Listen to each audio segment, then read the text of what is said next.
Hey, this ain't a drill. Only time I'm playing is on the field. And when I'm on the field, no, I got mad skills. And you know we about to eat this a fast meal. Y'all gotta pay for this heat like a gas bill. We keep on coming back, so yeah, they mad still. 716 make them pay with some bad bills. Red, white, and blue like Superman, so you know we eating at the Super Bowl. Kill the competition, set up the funeral. Josh Allen catching all the shots you go for. We callin' blitz. Ready to start, we ain't calling no quits. I'm the #1 draft pick. A lot of y'all talk, but I ain't hearing it. Only listen to Keyshawn and him talk about the Bills. Dominating on the field. All our players got them skills. Buffalo don't make a kill when we talk about the Bills. Dominating on the field. And our players got them skills. Buffalo don't make a kill. What's going on? Welcome back to another live episode of the Post Podium Podcast. Why am I not seeing myself? There we go. There we go. You ain't said. Hold on. I mean, I just need my producer to just be on point just one time. Can I get that? He ain't got his noggin plugs on. He ain't Bro, got. listen, man. He got no hair. He didn't even know the show was starting. He like, oh, yo, I ain't say nothing. Why we gotta say something? he ain't got his mood lights on in there, nothing. You can see it's raw in there. What? Why the screen go black? Oh, there he is. Let's hear it. Everybody. Oh, Oh, we gotta clean up some of that background. It look kind of messy in there. It don't matter. That's how he lives. We'll here. Folks in there thought it was okay to start the show without the producer knowing. Well, the producer produces. Right. Now the producer gonna take over the whole show. That's how we doing it. 100%. Yeah, okay. All right. I get it. I respect it. What's going on, Thomas? What's going on, Bully? What's going on, Bones? Bones, how you send a comment with no comment in it? Because he's the truth. You gotta be the stuff truth. on there. I think it says 100. I think those are 100%. It's something on there. You gotta be the truth to pull something like that off for sure. All right, look. I think they are I ain't 100%. even got my red light over here. Oh, it ain't I plugged can't in. see it. I'll get it eventually. So you're plugging in right now. Huh? You just plug it in. No. Not while we talking. So listen. Yeah, we fell apart. We sorry, y'all. Apparently we did. We made a mad dash to get here at the time that we did, so I'm just proud we're here for everybody when we need to be. All right, that's the bottom line. We got a lot of stuff to get to today. Obviously, this is the home of the all truth. No sodium takes. I don't think there's going to be very much sodium today. What do you think? I got truth. You got truth? If you construe it as sodium, then it is what it is. But no, what I'm gonna do today is I'm gonna tell you guys I'm not gonna spend a lot of time bashing the two bashables. The two bashables? The two bashables. You talking about McBean? Yeah. Okay. Or you can make a singular. Bean? McBean, just one person. Bean. Well, McBean, you know McDermott, Bean, that's two. But then if you know. go McBean, this is one noggin. So we ain't gonna do that. Thomas says, are y'all gonna talk about the tush push and how dumb McDermott sounds? Yes. But like I said, did you just not hear what I said, Thomas? I said just a minute ago, I'm gonna make sure I don't slander or smear the singular, plural, whatever you want to call it, McBean, McDermott, whatever. I mean, smears are not bad. Like sometimes smears are bad. Okay. I understand a bad smear, but a good smear can be like, like if there's a spider crawling across the desk or something like that, and I smash it like that, and you smear it across. That's a good smear. Mm-hmm. I don't need that spider running around here. That spider don't belong inside my house. Like that. That's what it is. I hear you. Yeah, Thomas. I'm sorry, but I can't do that for you. I can't make it make sense. That's one thing I won't do for you today, and I promise I will not lie to you ever. Like I've been wrong before, but I won't lie to you. Sweat says I've been waiting all day. I've been watching. Oh, I'm pretty sure you've been waiting. I've been waiting all day to hear the salt. It's coming. I actually have a little bit. Listen off your chest. Yeah. Well, this has to do with where do you want to start first? Because I'm about to get into this what the Benford deal means.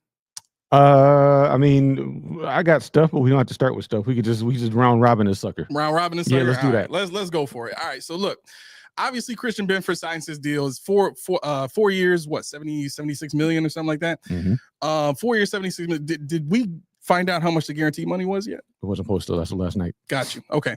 Let me see. You said it was posted last night? Wasn't. It wasn't. Okay. Now this is okay. Why you're doing what you're doing? Can I talk about this here? Because this kind of go for it. This is kind of my salt. Now, everybody wants to compare, James Cook's situation to Benford, to Rousseau and all that. Guess what? When I heard, I forget who it was. Somebody lauded him for, it was, who was it? Was it Solak? Benjamin Solak, maybe? Or, yeah, anyway. One of the ESPN talking heads was saying that the Bills' free agent grade was an A+. We're the best free agency this year. What? Based on what? Now, this is my thing. Okay, they re-signed Josh Allen, made some money. They re-signed Greg Rousseau, made some money. They re-signed Christian Benford, now made some money. They re-signed Khalil Shakir, made some money. But this is the kick. How many of those guys didn't take a hometown discount? How many of those guys got what they deserved? Because I just remember that Derek Stingley got what, 30 million damn near guaranteed. Yeah, a year. Yeah, he got damn near guaranteed 30 million a year. Yeah. Our guy got 19, not guaranteed. Right. So if you look at any metric, I have it here that Next Gen Stats actually has Derek Stingley has the fewest yards per target against. Guess who number 2 is? Christian Benford, right, by by 0.4 yards. Christian Benford has more targets against, and he has a lower QBR against. But guess what? He took a 11 million on the surface less than Derek Stingley. Right. Make it make sense. Greg Rousseau, what did we say he was worth on a spot track? We know they're Rumble. What do we say they said? 25 mil. Took what, 19, 20? Okay, let's keep going. Khalil Shakir, he got paid 19 million, right? A year? That's not guaranteed. But guess what? He's getting paid like a high end number 3 right now. True. He's our number 1 receiver until they prove otherwise. So when you talk about James Cook, you talk about the guys that Tremaine Edmonds, even we'll go there. Wonder why they're not signed? Because they said, this is my number. I don't give a damn about fair for you, fair for me. This is my number. This is what I'm worth. Right. And we're not gonna draw this out. We're gonna do this now, or else my price is going up. To hell with your hometown discount. See, that's the thing that Bean and McDermott and our front office haven't had to deal with in this regime. Because the guys that said this is my price, they priced themselves out. Guess what? They left. Exactly.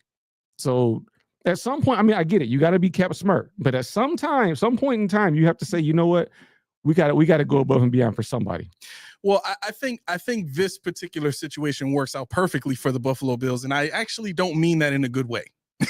Right? That's what I'm getting at. Yeah, exactly. And so essentially, what we're poking at right now, before we, I'll just say it, before we bust it wide open, I think. Pause. We knew it was coming. He wasn't looking, but he heard that. Yeah, it's okay. I was. Long as it tickles the ear ears. Whoa. Mm-hmm. What? No.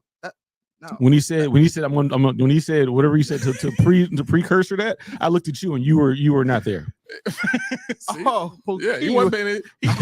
He catches it on the way back. Yeah, he heard it. He's there got it to is. make a full round trip before I he looked gets at the camera. I looked at the audience and say, pause. Yeah. Okay. Sweat Fair said, enough. whoa, pause. Sweat was with you. Thank you. Columbus, Thank yo. you. Yep. Thank you. So here's the deal. When you look at the situation with James Cook now, right? Benford got his deal. The Bills only have $3 million in cap space. Mm-hmm. They cannot make another deal. With what they have left, they probably don't have enough for a full No, they don't. To sign all their draft picks. Basically, I mean, Bean even told you that the projection is off of the top 51. Exactly. So it's going to go down. Your cap space is going to diminish once they go to 53. So that's something you got to keep in mind as well. So what that also means is every draft pick that they pick is probably not going to be on the team. And it may not be because they aren't playing well in training camp and aren't doing well. It'll probably be because they can't afford to have them on the payroll or counted towards the cap, so to speak. Right. Mm-hmm. But what does this mean for James Cook? When you look at the situation with James Cook now, there's two sides to this. There's James Cook's side, which is I only had 2 rushing touchdowns in 2022, 2 rushing touchdowns in 2023, and then I exploded on the scene in 2024. What? Because I said exploded. Something. Okay, that's probably what it is. I exploded on the scene in 2024, and I went for 16 rushing touchdowns alone. Mm-hmm. Right now, as a running back, when I get to that level where my performance is top 3 in the league, you got to pay me. I may never get this chance again to put up these kind of numbers. Now, keep in mind, last year, 2023, I'm talking about, his snap count was what, just above 50%. It was something like between 52 and 55, right? Yeah. And then last season it went down to like what, 44, somewhere 46. Around there? 46. Mm-hmm. So 53 2 years ago. That's right. There you go. 53 2 years ago. So his actual plays called or the times that he got the ball or a play was designed to go to him decreased from 2023 to 24, right? So James Cook is now looking at what's happening on the Bills scene, and he sees Ray Davis in there. He sees how many passes that Ty Johnson is starting to get to him. Obviously, the team is going to trust Ty Johnson more because of what he did last season, and he's very, very cheap. He's not going to command a lot of money. So James Cook is looking at the situation saying, my opportunities to carry the ball in general are dwindling now, right? Both the guys behind me have proven in this offense they can do big things because they've done it, right? So what does that mean for me? Well, my chances have decreased from last year to this year. It may go down even more next year. And then what? Now I'm not going to be able to put up the numbers that I put up last year. So like Roy said, 16 touchdowns won. I bet that won't happen again. It's not, because it hasn't happened in 52 years? Yeah. 51 seasons, it hasn't happened. So that tells you right there all you need to know. But guess what? When you have a Josh Allen, when you have a running back by committee, that's actually exponentially increased the probability that James Cook is a star, because he had to do that with other people. Well, I get that. And that is everything that I'm saying. I don't mean in any way to disrespect James Cook. I'm simply saying, I'll just get to the point. The point here is James Cook is looking at a situation where he's got to get his money now, because he's not going to have another chance to put up these kind of stats. And if he doesn't get his money now from the Bills, he's got to go somewhere else to get it. So from the Cook camp, I'm sure they're talking about, look, we can keep it at 15 million. If the Bills don't pay you, somebody else will give you 15, if not close to it. More. He'll get more. Well, maybe. More. I mean, a place like Dallas, he could probably get the 15, right? So I think when you look at it from that standpoint, from James Cook's perspective, it's, we're going to hold fast. And if they get rid of me, so be it. Somebody else is going to pay me, because I know the Bills can't afford to do it right now. Well, one thing I heard as well that we haven't heard from his camp, that if he holds out, if he decides that all the fines he get will be erased once he returns to practice, because he's on a rookie deal. So he can hold out all he wants until the regular season. Nothing happens to him. Yeah. But to your point though, what I was trying to get at was I mean, I agree that this is the year to do it, but at the same time is other teams value you, unlike this team. This team obviously is telling you they have a price tag on you that they only give you 46% of the snaps because that's what they think you do. They're not going to allow you to be a 3-down back. And people hold it against him because they say, you know what, this guy can't do it. Yes, he can. They just don't want him to. You know, they 2 years ago, what they say, I was the only one to say he can be a Riz inside the 5 running back. Remember I said that, but you never got a chance. Cause like you said, 2 touchdowns the year before, 2 touchdowns the year before this past one. Right. So 4 touchdowns was at his max. No, we saw what he's capable of when given a chance. Right. But he has to get that chance. And to your point, I mean, as big a Jimbo fan as there is, but guess what? Anywhere outside of Dallas, I'm still watching James Cook, and I don't watch football outside of the Bills. Look, I get it. I totally get it. But so okay. So here's the Bills side of things, and this is the part I don't like, because Cook standing fast on his I want 15 million makes it easy for the Bills to get rid of him now. Because the second they trade him, everybody in this city and everybody wearing red, white, and blue is gonna say the Bills did a good job. They got value for a running back, and running back as a position as a whole is devalued in the NFL. There's no reason we should have to pay a running back $15 million at this juncture, in this time, and this day. Well, everybody watching the show is not going to say that, but everybody, like you said, right? I mean, but see, the thing is, they listen to what the talking heads tell them to say. Well, exactly. That's what they do. And that's kind of my point, is that everybody knows now from watching us, this is what you can expect. Everybody's going to be talking about how great of a trade this was for the Buffalo Bills, because they didn't value a running back at $15 million, which is top 3 money in the league right now. And they got a second round pick or whatever they're going to get for him. If they use him to trade up in the draft, whatever player they're going to get. If it's a renowned good player, people are going to say that was a great trade. It's a good deal.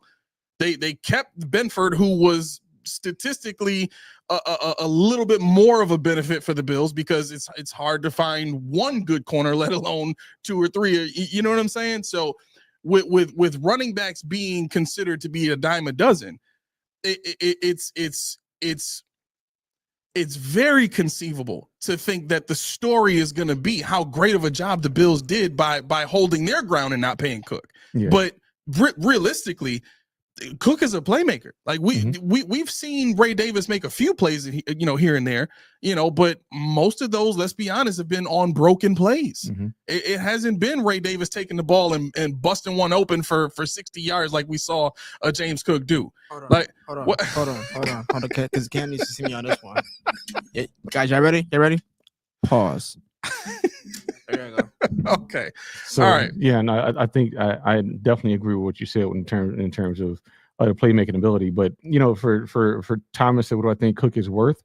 On the strength, I think he's worth a third rounder, because he was a second round, and he's going to require a hefty pay raise to go with that off of a trade. He's not going to get you, what a lot of people think. So I'd say definitely third, maybe even a fourth, depending on how the Bills value the next move. Like A said earlier, we don't have the money to really play ball with a bunch of players, so it's going to be used in a packaging move. Yeah. You think with the numbers he put up, a team like Dallas would be willing to give up a second? No, I don't think they give him a second unless he came with a contract. So I think he would have to be extended. Then they'd be like, okay, yeah, we'll take that. I see here. Okay, well, this is kind of crazy because now I'm valuing Cook higher than you do, because I actually think Cook with a contract could get you a first. No, I don't think that. Well, if he could, I'd be highly shocked. No, I think running backs, especially with some tread taking off the tire, I guess you want to call it. Yeah, I don't think he's going to get you a first with a contract. What did McCaffrey go for? He went for like a second, third, fourth, and fourth. And, all of the picks after then like one? the year after that, he went for like fifth and sixth or something like that. But he needed a new deal though, right? He need did he get it then trade? But yeah, he did. It was a contract year. I have to look and see. Okay. So McCaffrey right now is number one in terms of average average salary per year, right? I think he's right around 19 million. If you look at where Cook fits into that hierarchy of running backs, he sits at about, I think it's 5. So if Cook was to get a deal worth about 11 or 12 million guaranteed a season, I still think you could get a second round pick with that. I don't think that's outrageous. If you start getting into the, the 15, 16, 17 range or anywhere upwards of 19 where McCaffrey is, then yeah, you gotta back it off a little bit, because that's a lot of money. Billy, relax. We're gonna get there. When we get the stuff, we'll get there. Well, what do you say? Desmond Watson for 6 or 7 thoughts. We'll get there, Billy. I promise. That was in my stuff we heard. Okay. But yeah, no, I if you can get a team to give you a first for James Cook, of course you got to do it. But I don't see it. And plus, let's see.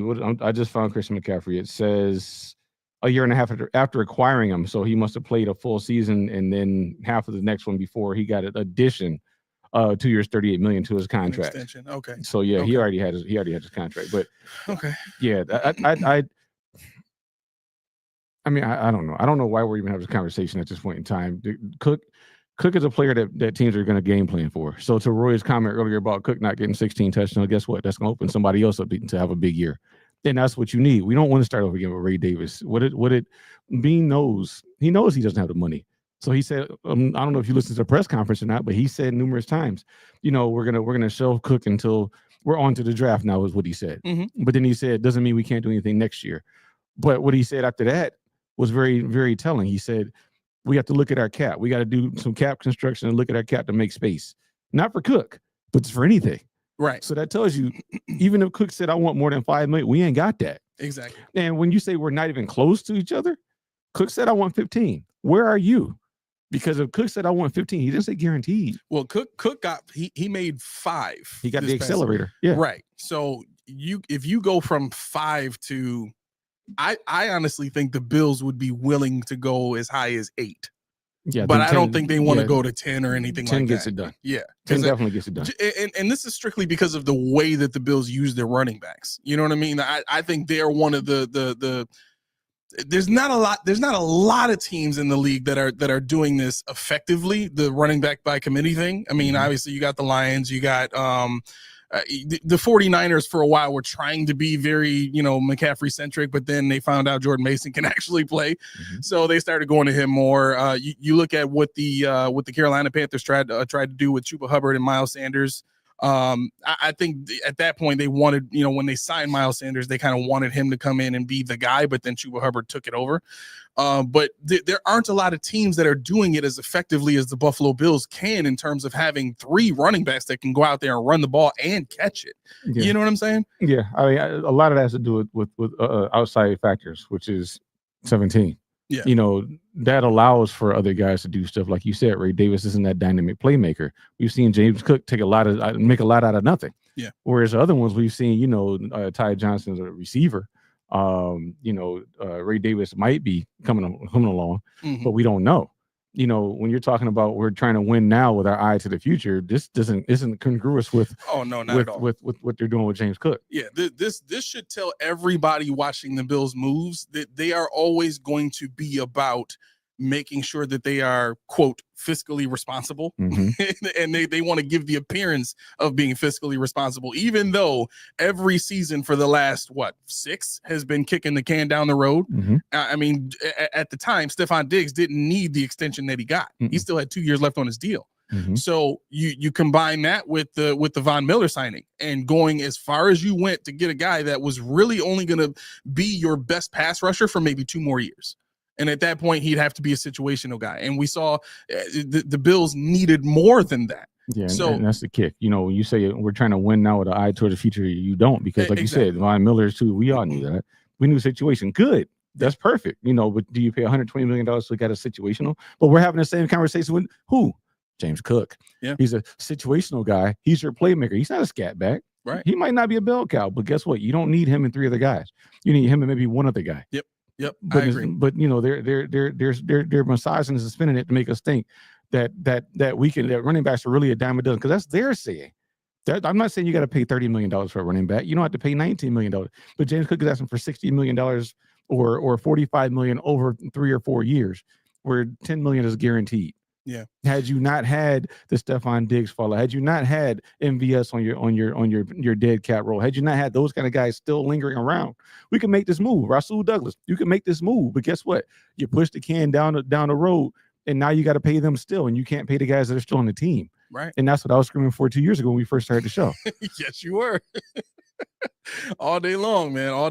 Listen, I think when you're looking at where the Buffalo Bills are right now, they're saying win now when they've been in win now mode for the last 5 years. Ever since they made the AFC Championship game, they've been in win now mode. Their timeline has been sped up exponentially since that point. They didn't want to have to go into every single season thinking that they had to keep pieces together to make sure that they had a real shot at a Super Bowl. Right. And as much as ESPN and everybody else wants to love what the Buffalo Bills did this offseason, let's be honest. These are moves that we saw the Buffalo Bills make in the drought. We saw the Buffalo Bills going out and getting older players that were getting past their prime, or older players that were, known as being injury prone at that time. Sean Merriman. Oops. You know what I'm saying? Yeah. So we're watching the same or similar moves in an era where we have, in my opinion, the best quarterback in the NFL. There's no way to justify that. There's no way to justify that. If we were to give these guys a lie detector test, I don't think any one of them would pass. if we just sit there and ask them, did you think at the time signing Von Miller was the best possible move at that point? Absolutely hit the button. No. Exactly. Yeah, exactly. That drove me nuts from day one. Yeah, so I want to get to this comment by Steve. He says, what wide receiver or running back will want to come to a place where everyone eats? Translation, no one gets stats to get a big contract. Hashtag busted open and explode. Pause. But on top of that, pause on that, bro. Pause on that. On top of You that, had the audacity to say that ever again. You're canceled for 5 seconds. Nah, you can't. But on top of his point, when you're talking about what wide receiver wants to come to a place where everybody eats, who did we just lose? Diggs. Stay with me now. No, this is where I said stay with me now. Okay. We just lost Mac Hollins. Now I want you to stay with me. This is the point I'm trying to make. He said, "Stay with him. Stay with What him." it I didn't think it would be this but hard. what did Bean say when they asked about Mac Hollins going off? What did he say? You got to do what? You got to ask Mac. Watch it. What GM says he didn't just say that. He said it last week when Mac first signed. Oh, okay. What GM says that? What GM says you got to ask the player that left me? He was so sure that the culture in Buffalo was going to keep this guy here. He was so sure that the money that was fair for us and fair for him was going to keep him here. But when he left for what Pat Moran reports from his sources of 1.5 mil difference, was so sure we couldn't come up with that 1.5. We wanted to keep the guy. Wow. So my point is, when I said earlier, you keep the guys that love the culture. You keep the guys that are underachievers or overachievers. You keep the guys that come from small schools. But when you get a James Cook, a 5-star high school recruit, how many of those on the team we got? When they say, nah, this is my price tag. You want my services? This is what, when you go to Kmart, well, you don't go to Kmart anymore, but when you went to Walmart, whatever, did you say, oh, I got this tube of toothpaste, $7. Good Lord, that's a lot of money. You know what? Let's do this. Let me give you $5. Then they say, all right, cool. No, the price is the price because that's the supply and demand. James Cook has a supply and demand, and the Bills don't understand. What's fair for us is not always going to be fair for them. You got to put factors in, state taxes, the warm climate. There's surcharges up the wazoo. I am a better player than the guys behind me. And look who the guys are getting paid. Who's getting paid now that's at my position. He made 2% of the team salary cap last year. Explain that. 2%. Well, he just tied a record that's been in standings for 51 years. How does that make sense? What's fair for him versus fair for you? Massage the numbers. Get the man payment. Because we're gonna give James every opportunity to replicate what he did last year. We loved him. No, you don't. Right. Because if he gets hurt, guess what? You ain't gonna sign him. Ain't on good faith. He's out of here. Yep. So guess what? It's a business. And that's how this works. And that's why I said stay with me, because the Mac Hollins point is what drove it home. They were so sure that this guy was going to sign up and say, you know what? I'm going to go ahead and play special teams. We'll give you this pittance. You'll take it because we're the Bills. Don't work that way. Not in business. Not with real players. Not with people that really have a value. We talked to James's agent and he said, we're not even close. No kidding. You knew his number. You thought you was going to talk him off we're good friends with his agent. And are you good friends with Jimbo? No, that's his pockets. Right. His agents can say whatever he want to say. Jim's like, nah, his brother said 20 mil. Remember that? His brother was tweeting 20 mil. Yep. So 15 mil, 10 million guaranteed. Make it work. Yeah. Because you made Vaughn work. You made all this other nonsense work. Make it work. Yep. The Buffalo Bills salary cap situation sits like this right now. On offense, they're spending about $148 million. And on defense, they're spending $97 million. They've stayed and hovered right around $100 million every single year for the last 5 years for this defense. 50, I think it's 53% of the offense of the salaries on offense, and then the rest is special teams. So obviously it's not going to be 50-50, but no. Special teams is about $7 million. Okay, so yes, it's like 53 million to 53 to 47% or something like that. Yeah. But so here's the kicker, and we talked about this before. This is the part that gets really upsetting is when you look at Josh Allen's contract. His base salary for 2025 is $1.25 million, right? He's got a signing bonus of $35 million, right? Who's this? Who's it? Josh? Oh yeah. So Josh he's getting all his money up front. His cap number is going to be $36 million, right? So if you take away $36 million from that 148, that leaves you with what? 112? $112 million on offense, and we're paying $112 million for everybody to eat and put up 30 points a game. Now, I think just about everybody watching today would say, well, it was a success last year, right? So that part's working. But here's where it gets crazy. $100 million for a defense that can't stop anybody in the playoffs. Yep. 2 years ago, it was dead even. I remember going through the numbers. Yeah, 2 years ago, it was like a $3 million difference. Yeah.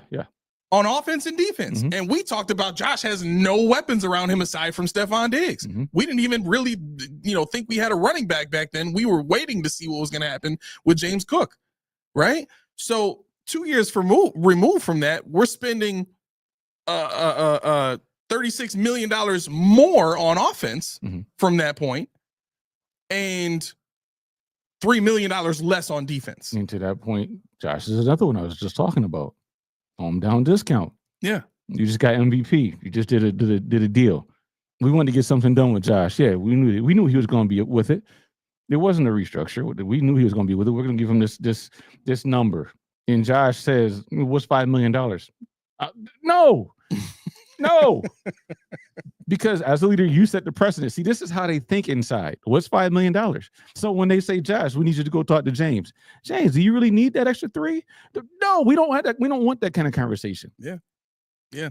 Here's what I wanted to point out too. And this is why I think I have a strong theory that James Cook just wants out of Buffalo. And I'm fine with that. Yeah. That I'm fine with. I truly believe after what he's seen happen with this offense and what he's seen happen with this franchise and seeing coaches take lateral moves to other franchises just to be out of Buffalo and to see the kind of winning that they've done and what it's amounted to in 3 years, knowing the kind of quarterback that they have, knowing what happens in the building behind the scenes. I think he's reaching a point where he's looking at the Buffalo Bills as a franchise and saying, if y'all want me to stay, it's going to cost you $15 million. Absolutely. I am not taking a dime less to stay and put up with this foolishness right now. Absolutely. I mean, you're right. I'm sorry. Go ahead. No. I'm just thinking from that standpoint. And people will say, well, Cook made it about the money. Well, yeah. If I'm at a job that I know is terrible and I hate it and I hate going to it, I hate the thought of having to continue dealing with it because it's the only way that I make money. If I have an opportunity to demand a raise, you're damn right I'm going to do it. I mean, that's the thing. I'll take it even further. At my job, I'm salaried from my first job. Yeah. And, obviously, well, not obviously, but in my instance, there's not a lot of people that do what I do for my company. So I can't say, oh, they're getting paid that. But people talk. Mm-hmm. When I find out how much a person that does less than me makes, I've been there. I find, and that's the thing, like, you're like, yo, no, this is and the market value is this. Yeah. What is Rousseau going to be making next year? What is Khalil Shakir going to be making next year? Oh yeah. What's Benford going to be making? Because when everybody else resets the market, when's the last time we reset the market with anybody? Greg Rousseau was only top 5 in one category, and that was pressures. Yeah, that's it. But when is the last time we reset the market with anybody? Josh Allen should have been that dude. He didn't reset the market. Oh, he got the highest guarantee count. It doesn't matter. You didn't reset the market. Yeah. Tre'Davious White did it. Okay. Did he really, though? For 2 days. Yeah, I was just gonna say. Just 2 days. Really, and that's the thing that kills me. We're talking about, Spencer Brown. There's a couple of things that I was trying to catch up. Well, Kevin Harris said right tackle making $19 million is too much for my blood. Well, it's, what, Kev, this is what I'll say to that. This is where I'll go with. We got to stop being old. I don't know how old you are, but at 40 years old, I remember how it was when the right tackle made $7 million, $8 million, that was it. Game changing in the market is $10 million now. Exactly. And the prognosticator said that Spencer Brown was probably going to make $25 million if he would have made it past that season. So he's another one that took a hometown discount before he needed to. He bet on him. He didn't bet on himself. Yeah. Somebody else. Dawson Knox. Dawson Knox, truth be told, is our number 1 tight end. Truth be told. By the money, yeah. Well, by Josh Allen trust, by production. When you ask Dawson Knox to do something, he's done it. Whether it's blocking, whether it's receiving, whether it's scoring touchdowns, whether it's red zone, whether it's running somebody the hell over, Dawson does it. We're still waiting on Dalton to do these things. Yeah, which is fine because he may never not. He may not. But the thing is, you got to understand what he does. And is it going to take us 5 years to figure out what he does when we're having this conversation for him? Now Dawson Knox wants $25 million because that's the going rate, and he hasn't done jack. So are we going to have this conversation about Cook when we're talking about Dawson Knox or Dalton Kincaid in 2 years? Yeah. Nico, what's going on? Nico says Cook has no leverage. He has 1 more year, and then he can get tagged. Unfortunately, Cook is screwed, so he's stuck. No, he's not screwed. No, he's not stuck at all. Wait, so I got a question. Sure, go ahead. And this is regarding the whole James Cook situation. Mm-hmm. Why can't the Bills just pay him the amount that he that he should need, or That's what we're trying to find out. Yeah, right. So We don't know. He doesn't follow football. So No. you know how in basketball all the contracts are guaranteed, right? Like the entire deal is guaranteed. Well, in football, it doesn't work that way. Like most football contracts have a certain number that's guaranteed to the player, and the rest of that is pushed over into incentives, which is, you know, if a player does this, he'll get an additional, you know, 250,000. You know what I'm saying? Like they break it up like that, right? So now that you know that, when it comes to the salary cap situation, the Buffalo Bills right now only have $3 million in available cap space to pay James Cook. So if you look at just the money that's available, there are moves that can be made to open up money to pay Cook. but they're not going to do that. It doesn't seem that way. Yeah, well, I don't know. The way that they restructured Milano, I think they're looking at him as a potential trade. Can I add to that too? Yeah, go That's ahead. another hometown situation. Because Bean said in his presser, guys, did you watch it? Please tell me you guys watched it, because I thought about y'all when I was watching it. I sat through it for you guys. Ooh, so this is the kid Milano said. Bean says about Milano, yeah, it sucks what happened to her. It's really terrible what happened to him. You know, and he's frustrated just like we're frustrated. But he also said this. He said, you know, I think Sal asked him, does this mean that, you know, Milano is a free agent? And Bean said, no, it just means that we needed some money. Mm-hmm. We gave him, you know, we took some away, but we gave him the opportunity to make almost all of it back. He said, and then we can rework it next year. We want Milano, we want Matt as for the foreseeable future. So no, it doesn't mean that we're done with Milano. It just means we couldn't afford to do what we were doing then. Yeah. And so what he said out of his own mouth without any kind of deducing was that we're going to work on this next year when we have more money. I get that. But my contention to that thought process, because I remember hearing that, I watched a little bit of it. And when I heard that, my thought was, you're going to have bigger, badder needs next season too. No, I know. But what I'm saying is we're playing towards winning now with an eye on the future. So I don't know what they're trying to we're trying to have our cake and eat it too, basically. And the thing is, he knows Milano is unlike James Cook and says, this is fair for us, this is fair for you. Matt, what say you? All right, guys, you've been good to me, I'm gonna stay. What's he? No. See, if there's any player in this situation that didn't have any kind of leverage at all, it was Matt Milano. Matt Milano has dealt with, he had 2 serious injuries last season, and the Bills only thought they were going to be dealing with one. So as soon as the second one came about, they're like, wait, this dude's body is breaking down. I'm sure they were having several conversations with the doctors at that point, trying to figure out what the projection is for this guy and his body, right? And so at that point, anytime you see a team make a monetary move like that, they're trying to hedge their bets. They're trying to protect themselves from being on the hook for a large sum of money that they don't feel confident they're going to get. I know all that, but that cut, if that was the case, is that's the key to open the door to cutting him. You've diminished his cap hit. Yeah. So, but why cut him when you can? I guess I shouldn't say that when they did what they did with Elam. Yeah, I mean, why not? You know you could trade him or whatever the case may be. But the thing is, if you didn't like restructure this and you just said we're taking this back, that's just saying, you know, usually when they do that, you're on your way out. But they didn't, and it went as far as to say, you know, we want him to be with us for the foreseeable future. So I'm not saying they're going to sign him, but it doesn't close the door on him saying that, you know, we're done with Matt in quiet terms. So that's where I'm with. I'm like, okay, so Matt could have said, you know what, just release me, but I'm sure they said, you know, we're going to work something out with you. We want it to be fair for you, fair for us. We just can't do it. And I was like, okay, cool. I understand. Yeah.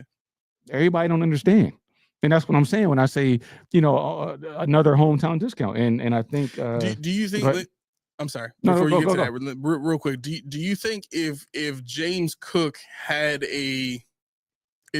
was on his second contract and he was in the last year of his contract, do you think he'd be more likely to take a hometown discount like Milano did? Because Milano was on his second contract. If Cook was and he was healthy, yeah. Well, no. Okay. I mean, I guess it's going to be different both ways, but let's say Cook is healthy. What do you got to get something? No, yeah. Oh, the camera on me, boy. Junie being nosy too. I want to see what's going on. Yeah, what's going on, man? You know what I'm saying? Yeah, we got a lot of stuff going on around here. Folk, doing photo shoots and Junie stuff like flubbed that. that, not me and not you. He did. He put the camera on the last minute. I ain't do it. No, I didn't. No, I Yeah. didn't. Boy. No, I didn't. Okay. Big business at the Right. studio today. I want to get to this comment real quick. That's where I was. That's where I was going. Yep. All right, so Walter says, what's going on, Walt? He says, I don't see Benford as a hometown discount. I think he got paid his worth. He's a zone cornerback, and the thought of him making over 20 mil like the top man coverage corners makes no sense to me. So let me say this. That was my initial reason for not wanting to pay Benford, and I understand completely what the numbers say, and I think according to the numbers, he got paid what he should get paid, right? But to me, there's always been this need to have a combination of not just what the numbers say, but what does the tape say, right? And when you look at what happened in the AFC Championship game before Benford got injured, he wasn't a dominant presence on defense. Has he ever really been though? Like he's a quiet dominant figure. Right. And I think the way he's gotten interceptions his whole career has been him being in an area where the ball is thrown inaccurately, right? And I don't think I'm not saying I want to hold that against him, but to me, for a guy like Derek Stingley who can stick in a receiver's pocket and run with him and play man match and do all that kind of stuff, like I haven't seen Benford be able to do it to that level, right? And for Benford to get a deal that's, let's be honest, it's top 5 corner money in the league. It does make it hard. I understand completely where Walt is coming from, because this is now a corner on our team getting number 1 corner money, right? And this is the guy that traditionally the CB1 is the guy that you expect to go and cover the best receivers in the league and make their life difficult game in and game out so that the rest of the defense can focus on everybody else. Right now, I'm going to say this, and this is going to sound, it's going to sound like I hate Benford, but I honestly think Benford is the new Josh Norman. I've kind of played around with this idea before, but I think when you look at what Benford has been in this defense and what he's been before in college and everywhere else in his career, which is not an elite corner. Same thing happened with Josh Norman. Josh Norman was nobody before he came to Carolina and got into that system. As soon as Josh Norman left that system, he was nobody all over again. He couldn't play man.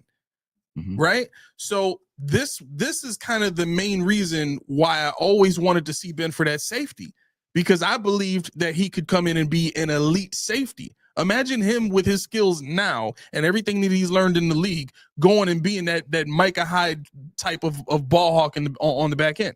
Micah Hyde came and started as a corner when he first got in the league.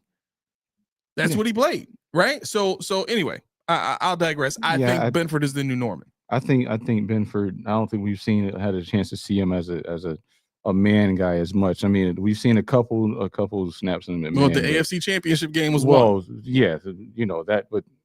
I mean, that was just a terrible defense. That was another one of those 90s Bills going out the night before and having a ball and being on a bender. That defense really disappeared. This team is not doing that. They're not allowed to. That defense really disappeared. Laura, happy belated once again. Yeah. So yeah, okay. Scroll up just a little bit for me, if you would. Okay. So when some argue Cook is now a third down back, can't block, plays fewer snaps than comparable players who actually do, and makes 15 mil, what say you? What say I? Very easy. That's all a lie. What have you seen that tells you he can't block? No. What have you seen? Not what have you heard? Because they will tell you he can't block. But if you watch, I've watched his blocking back. You know what he does? He tips and goes on routes. His job is not to get hampered down with blocking somebody so Josh doesn't get hit. Right. And there's been many times where Josh rolled into where Cook was, where the guy that was coming that Cook was supposed to block was. So no, it's not that he can't block. It's not that he's not a willing blocker. Because guess what? Derrick Henry, I proved he can't block either. Saquon Barkley can't block, but they make what they make. Yeah. They're lauded as the best. So what does that have to do? Also, playing fewer snaps. Whose fault is that? When did he get hurt? He showed you he can run in the red zone. He showed you he could run in between the 20s, as they say. I thought that was a middle finger in her picture. She would never do that. I know she wouldn't. I She just would thought it never. was funny. But yeah, I mean, that, like, to me, it's a no-brainer that tells you that they are trying to massage his production to get him to play to the level of pay that they want to pay him. Yeah. Because if you go, I guarantee you get James Cook to go somewhere else, he's going to be a third down back. And I saw somebody say he's a third down back. He can catch. They're like, that's not what we're talking about. What? Because you're telling me you saw his contact balance last year. Mhm. You saw what he could do with the ball in his hands and in the flats when teams are not zeroing in on him. And he's a playmaker. But they pull him off because they went and drafted Ray Davis. They went and re-signed Ty Johnson. And they don't know how to massage this. But little known fact, I didn't know this either. I heard this earlier. You know how me, you, and Mel, we talked about ad nauseum Xavier Worthy. I'm not going to rehash the draft that wasn't, but actually I am kind of because this point goes directly to it. What I heard earlier, I don't know if you guys listened to Jeremy and Nate this morning, but you know, when he said that Xavier Worthy, you know how I said it. He said, I'm going to be a Bill. I know I'm going to the Buffalo Bills. They love me to second, third. Mm-hmm. Joe Brady loved him. Evidently, when it came to the Bills getting to 30 or whatever the draft pick we had, he said, all right, Xavier Worthy, let's do that. Let's do it. Brady did? Yeah. Oh, wow. Let's do it. And McDermott says, too small. Of course. Too small. So this is why everybody massage. What did you hear when we passed on him? He's too little. He's this. He can't do that. What did you see to say that he couldn't? Sean McDermott. You listened. And that's what I'm getting with what Laura said. And it's not because Laura said it, but it's because that's the point I wanted to make. I had it in my notes. You listen to people that want you to believe what they want you to believe because they know they have missteps. Yeah. But if we can figure out how to reword this, repackage this in a way that people will accept it and be on our side, let's do it. Yeah. Because there's nobody out in the free world that can tell me that Xavier Worthy wasn't a better pick than Keon Coleman. Sorry, Keon. Yeah. I mean, look, I'm not gonna pretend like Xavier Worthy's gonna come in and destroy the league next season. No. But that's not something I wanted. Yeah. But yeah, 100%. As a prospect, Worthy was a better prospect than Keon Coleman, and even from a team fit standpoint, we're still in a position where people are saying we need a guy that can take the top off the defense. And I'm getting to that as well because I don't know. You heard him. I think you heard it this morning. But one of my guys that I really wanted in this draft, Isaiah Bond. Mm-hmm. Guess how big he is? A little bigger, right? Slightly 5'10", 180 pounds. Yep. Is he too small to be on the outside? Not in my estimation. What was Stephon Diggs? According to Sean, he definitely is. Definitely too small. What was Diggs? 5'11", 6 feet, 190? No, 6 feet, 195. Yeah. So you take an inch off, you take 10 pounds off, you got Isaiah Bond, who is a route technician. He actually was the faster between him and Marcus Golden, even though Marcus Golden ran a 4.29. Isaiah Bond played faster. Yeah. He played in the slide. He played on the outside. He did all the things that Marcus Golden couldn't do. So even with Quinn Ewers, did you see the ball he threw, the 70-yard duck? That thing was flapping away out there. Oh yeah, in his pro day, he let one fly, and that thing was doing like this here. It wasn't spinning. It was just doing this in the wind, man, and it was inside too. That's the crazy part. I wanted to get to this comment here about Benford. Steve says, my reason for not wanting to pay Benford was the 2 concussions within a week at the end of the year. Will he be Tua 2.0? I didn't hear anybody talking about this as soon as Benford got his deal. Mm-hmm. And here's what the deal says. The deal itself, and this is why, I was kind of, waiting to see what the guaranteed money was going to be, because that's what's going to tell you how confident the Bills are in Benford's ability to not be concussed day in and day out. Mm-hmm. You know what I'm saying? And become an actual, Tua 2.0. Now, when you look at the money he's supposed to make every season, mm-hmm. it's at $19 million, mm-hmm. right? Traditionally, the Bills do not give players a contract that is more guaranteed than not. Usually out of 19 million, you'll see the Bills give a guy, maybe 14 million of that is guaranteed. You know what I'm saying? And then some of the incentives are good that he knows he can hit, and some of the other ones he'd have to work a little bit harder to get. And that works out in the Bills' favor, right? Again, when you have a player like a Matt Milano and now like a Benford, and let's be honest, the concussions were not the only concern. He has been another player that's had a hard time staying on the field every single season. Mm-hmm. If I'm not mistaken, he's missed at least one game every year of his career. Yeah. So, and that's not like egregious or anything like that, but it's when you have a coach that preaches availability like he does, we have to look at this stuff now because it's about accountability, right? So this Benford deal turns into, it goes from we've got our CB1 and everything else that I've been seeing on Twitter. We've got our guy. This is our lockdown corner. He's top 5 in the league. Blah blah blah. Okay. But Come back and tell me that when he's not on the field because he's got a concussion, or when he's not on the field because he went to go try and make a tackle and hurt his ribs or something like that. Like that's who this guy is. And to be fair about last year's double concussion, we talked about it, and I was pretty much ready to put wings down. He wasn't going to be ready with the concussion protocol. Yeah, and I think they rushed him. They said it. Yeah, not the Bills, but it was said. Was he rushed? How did he get through that fast? We needed him because Rasul Douglas was not doing it. You didn't want to put Jamarcus Ingram out there. Who we even have Kyer Elam. They didn't want to do that. Ingram and Lewis. Yeah, they didn't want to do. Yeah, Lewis is a safety / slot. You don't want to ask him to do outside too because guess what? He's got to play special teams. Wouldn't it have been nice to have Kenai Lovely here, who was doing real well in training camp? Wouldn't it have been nice to have Daquan Hardy on the team? Yeah. I mean, the two corners you drafted. I forgot about Lovely. The two corners you drafted in the same draft are not even on the team anymore.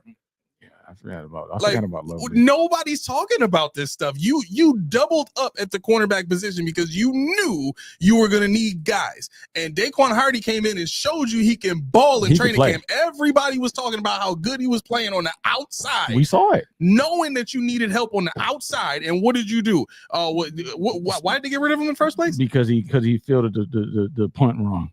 Yeah. He caught a fair catch too close to the end zone. Exactly. And so, we can't tolerate that at all. Practice squad. What the? Right. He better get. Matter of fact, he better get a shot this year because there's no reason for him not to be on the field. Yeah. Zero reason. Yeah. Walt says, I agree. And while I'm happy ultimately, I think he's saying to have Benford. When people say he's more important than Cook, I'm just not there with it. The way I see it, we chose to fix up the hoopty defense over the Bens. Oh, yo, that's a real point. That's a real point. And look, I've had this conversation with a few people now on our YouTube channel when they comment in after they watch the episode from last week. I love that too. Yeah, I love it. Same. We need more of that. Yes. We need more comments. Absolutely. Oh, absolutely. But I've seen a lot of people say, we need help on defense. We got all these holes and stuff like this, and we need to, Pause. It's gonna be a 2.5 hour show, isn't it? Pause, Emily. You getting paused up? He about to hit stop on you, dog. Ain't we no pause in the minute. Yeah. All right. So be careful. I know. I got to figure it out now. So I'm hesitating to say what I need ready to to say. It, so be careful. So be careful. It's like walking through a minefield now. So the fact that the Bills have so many positions that need people to occupy. Yes, thank you. Thank you, King. Thank you for saving his life. Thank you. Oh my gosh. People point to that and say, well, that needs to be the focus, right? And I've always been of the mindset that for any team to have success, especially in a Super Bowl, you need one side of your team to be elite. And when I say elite, I mean physically and schematically dominant. Right? You look at every single team that's won a Super Bowl, it's never been, well, that was a well-balanced team. No, it's been that defense was shut down. That defense was all time. Or that offense was the greatest show on turf. Or, you look at what Matt Stafford did with his offense there. Like, that they were taking the league by storm with what Matt Stafford was able to do in that offense. Right? So, heck, the Bengals made it with two number one receivers. Yeah. They made it to a Super Bowl. So, my point is, this idea that you have to be a well-balanced and a traditionally strong run with a traditionally strong run defense, and we want to play good disciplined pass defense and not give up any big plays. If your idea is to live in the middle, you will never be terrible and you will never be great. Mm-hmm. And unfortunately, that's where the Bills have been in terms of their level of success over the last 9 years. Everybody's going to sit here and say, well, they've won games. They won 10 plus games every season. They've done, everything that they were supposed to do when it comes to having a good quarterback and winning. But what did it amount to? You want to know what else is funny about this? What's funny about this is what did McDermott say? You didn't listen to the press conferences, but this is the best part. When he said, he alluded to the fact that, when they're looking at cornerbacks, people like that, they have to be able to tackle. Right. So guess what? All you guys that want to organize Derek Harmon, ain't going to happen because he's got a career 18% missed tackle rate. He missed 26% of his tackles last year. Guess what? You guys, Samar Stewart, who's going in the top 15. I don't think anybody else cares about his tackle ability, but he's not going to be a Bill even if he falls. You're talking about guys with sizes as this and third. Like, what are we doing here? What are we doing here? I mean, you're talking about semantics. These are the kind of guys that get too wrapped up in the underwear Olympics is what they call them. Yes, Junior, they call them that because all they do is run around in their tights. Pause. Yeah. Anyway, just take his power away. Just powerless. Pause. I love how 40 Keys loves to steal my role. So if he ever does that again, he's gonna regret it. I think all the knobs and pulleys in the cores are out here. No, it's not. But okay, but still, he's got the most important button of all is the camera. He could, yeah. I mean, you can still hear me though. Well, that's for true, Spotify. That'd be perfect. People watching us on YouTube and Twitter are gonna hate us. Like, who's talking? Why is that chair talking? Exactly. But yeah, no, I think they're getting caught up. Because you look at teams that have players, and this is telling you that they don't want guys that are great at certain things and not so good. They want guys that are good enough at everything. Yeah. And good enough ain't never gonna get it. Good enough never gonna be good enough. Right. Let me get that on the shirt. Man, that's great. And that's where we live. We live in the fact that, oh, this guy, he's not a great athlete, but he can tackle. He's a great culture guy. He's a good locker guy. Who cares? Right. Who cares? Because now we're starting to peel back the weeds and see them saying, we got to have. I believe McDermott was asked and specifically something about offensive coordinators. What did you look for when you're in your third offensive coordinator? What did you look for when hiring him? He said you got to have the culture philosophy, culture this. He said it. It's a culture. Yeah. It ain't got nothing to do with talent. It's about how you fit in with what we got going on. But what we got going on ain't winning Super Bowls. What we got going on ain't never going to get the guy that might need some counseling, might need some help. Because those guys, if you put a little more coaching into them, they might be what you need. They might not be a Class A jack butt when you get into the one Bills drive, even though they were at Alabama or whatever. I mean, everybody, Jameis Winston, who y'all like talking about, what did he do in college? He got kicked out for what? For stealing crab legs or something like that? Mm-hmm. Look at him now. Does he look a man who steals crab legs? No, he steals W's from his team. But that's okay. Because the thing is, he grew, and there's nothing anywhere that tells you that he's a front. Everything you see is that's him, and Cam Newton. He got kicked out of Florida for stealing computers out of the computer lab. And then he did something else. But guess what? What did he do in the league? Nothing. When he left, came back. What did he do? He played for the Patriots. Bill Belichick. Belichick ain't playing those games, especially after what number was it? Hernandez. He ain't playing those games. He vetting people now. Yeah, obviously he's not there anymore. Right. But the point is, you got guys that you say absolutely not to, but teams that are winning saying absolutely. They asked me, McDermott, about the resurgence of the 3-tech and why that is. McDermott says, I don't think it's actually a new fad. I think it's the best team, the best defense in the league has a hell of a front line, hell of 3-techs, Jalen Carter and Jordan Davis. He said that's probably why teams want them. And that's why they're coming out early, because Jordan Davis is not even a 3-tech though. He plays 1 and 3. Yeah. Yeah, I know. He can do both. See, look. People were not looking at Jordan Davis, and even I mean, to a lesser degree, Tavondre Sweat. Mm-hmm. Those are guys that people weren't looking at and saying, "Well, man, they can rush the passer." Mhm. They're huge. Yeah. You don't think they can push somebody back just a little bit? So, Kev, you still there? All right, I know you are. Actually, no, it was Billy D. Billy D, you still there? Code 45. Did you get the Code Frosty one? 45. The Code 45 works every time. I wanted Spaghetti Steve. What's going on, man? He says, bro, Benford can play both man and zone. If y'all want to act like Benford is not him, then what will we have behind him on the list of corners on this team? Benford is a dog, and everyone else is a bum. Okay. I'm not gonna act like. Wait, besides Terry. And I like the picture, by the way. Put that up one more time. Picture's exquisite, bravissimo. But yeah, no, okay. If, like I said, what was it, 2 shows ago? If you have a pig and you put lipstick on that pig, it's still a pig. Still a pig. So the fact that Benford is the best out of bums, Mom, I didn't say it. She got on me for saying everybody was trash and bums and second third. So whatever. I'm not going to say that. I'm going to say that my man's your chest. Not to my mama. Well, not that. I'm talking about other people. Other people. Not that. Yeah. Mom, he's trying to get me marked up. Not Keys, doing Mom, it. I'm sorry. Keys, Mom, I'm sorry. Trying to get me completely marked up here.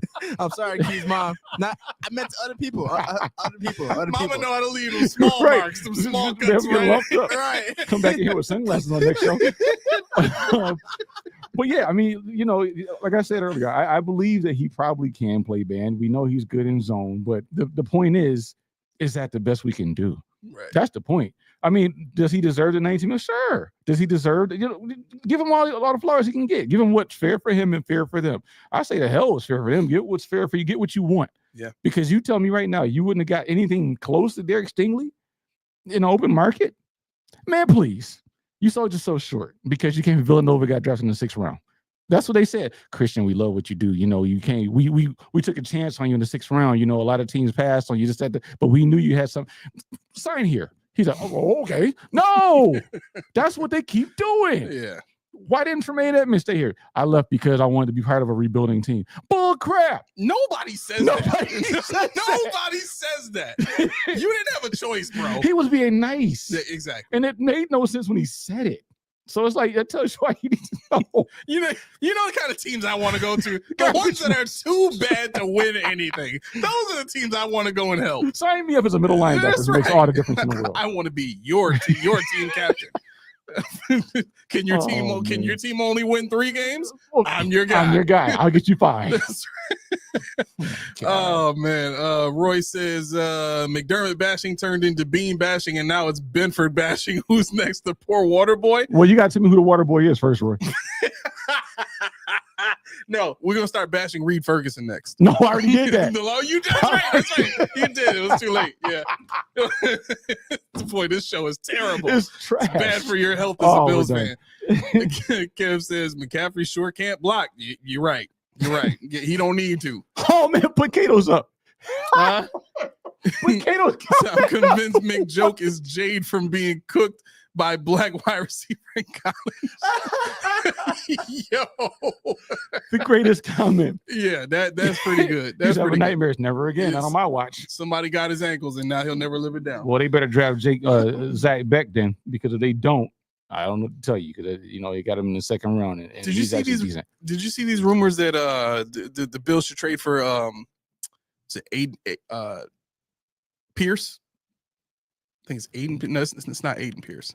I'm thinking about friggin' what's Watch Dogs. Well, all right. This brings a TV show on the Bills channel. I forgot his name, but Pierce from the Colts, the speedy receiver. Oh yeah. I forget his name, but yeah, I know you're talking about. It's forgettable. Yeah. Just because he's a speedy guy. Yeah. Yep. I also saw Addison from Minnesota, and to trade for Addison. Yeah, he's a small receiver. I know. A guy they passed on is exactly. They passed on him. That's the other part of this. Yeah, that part. Also, why didn't they just get AD Mitchell for all that? Because he was remember he had an issue.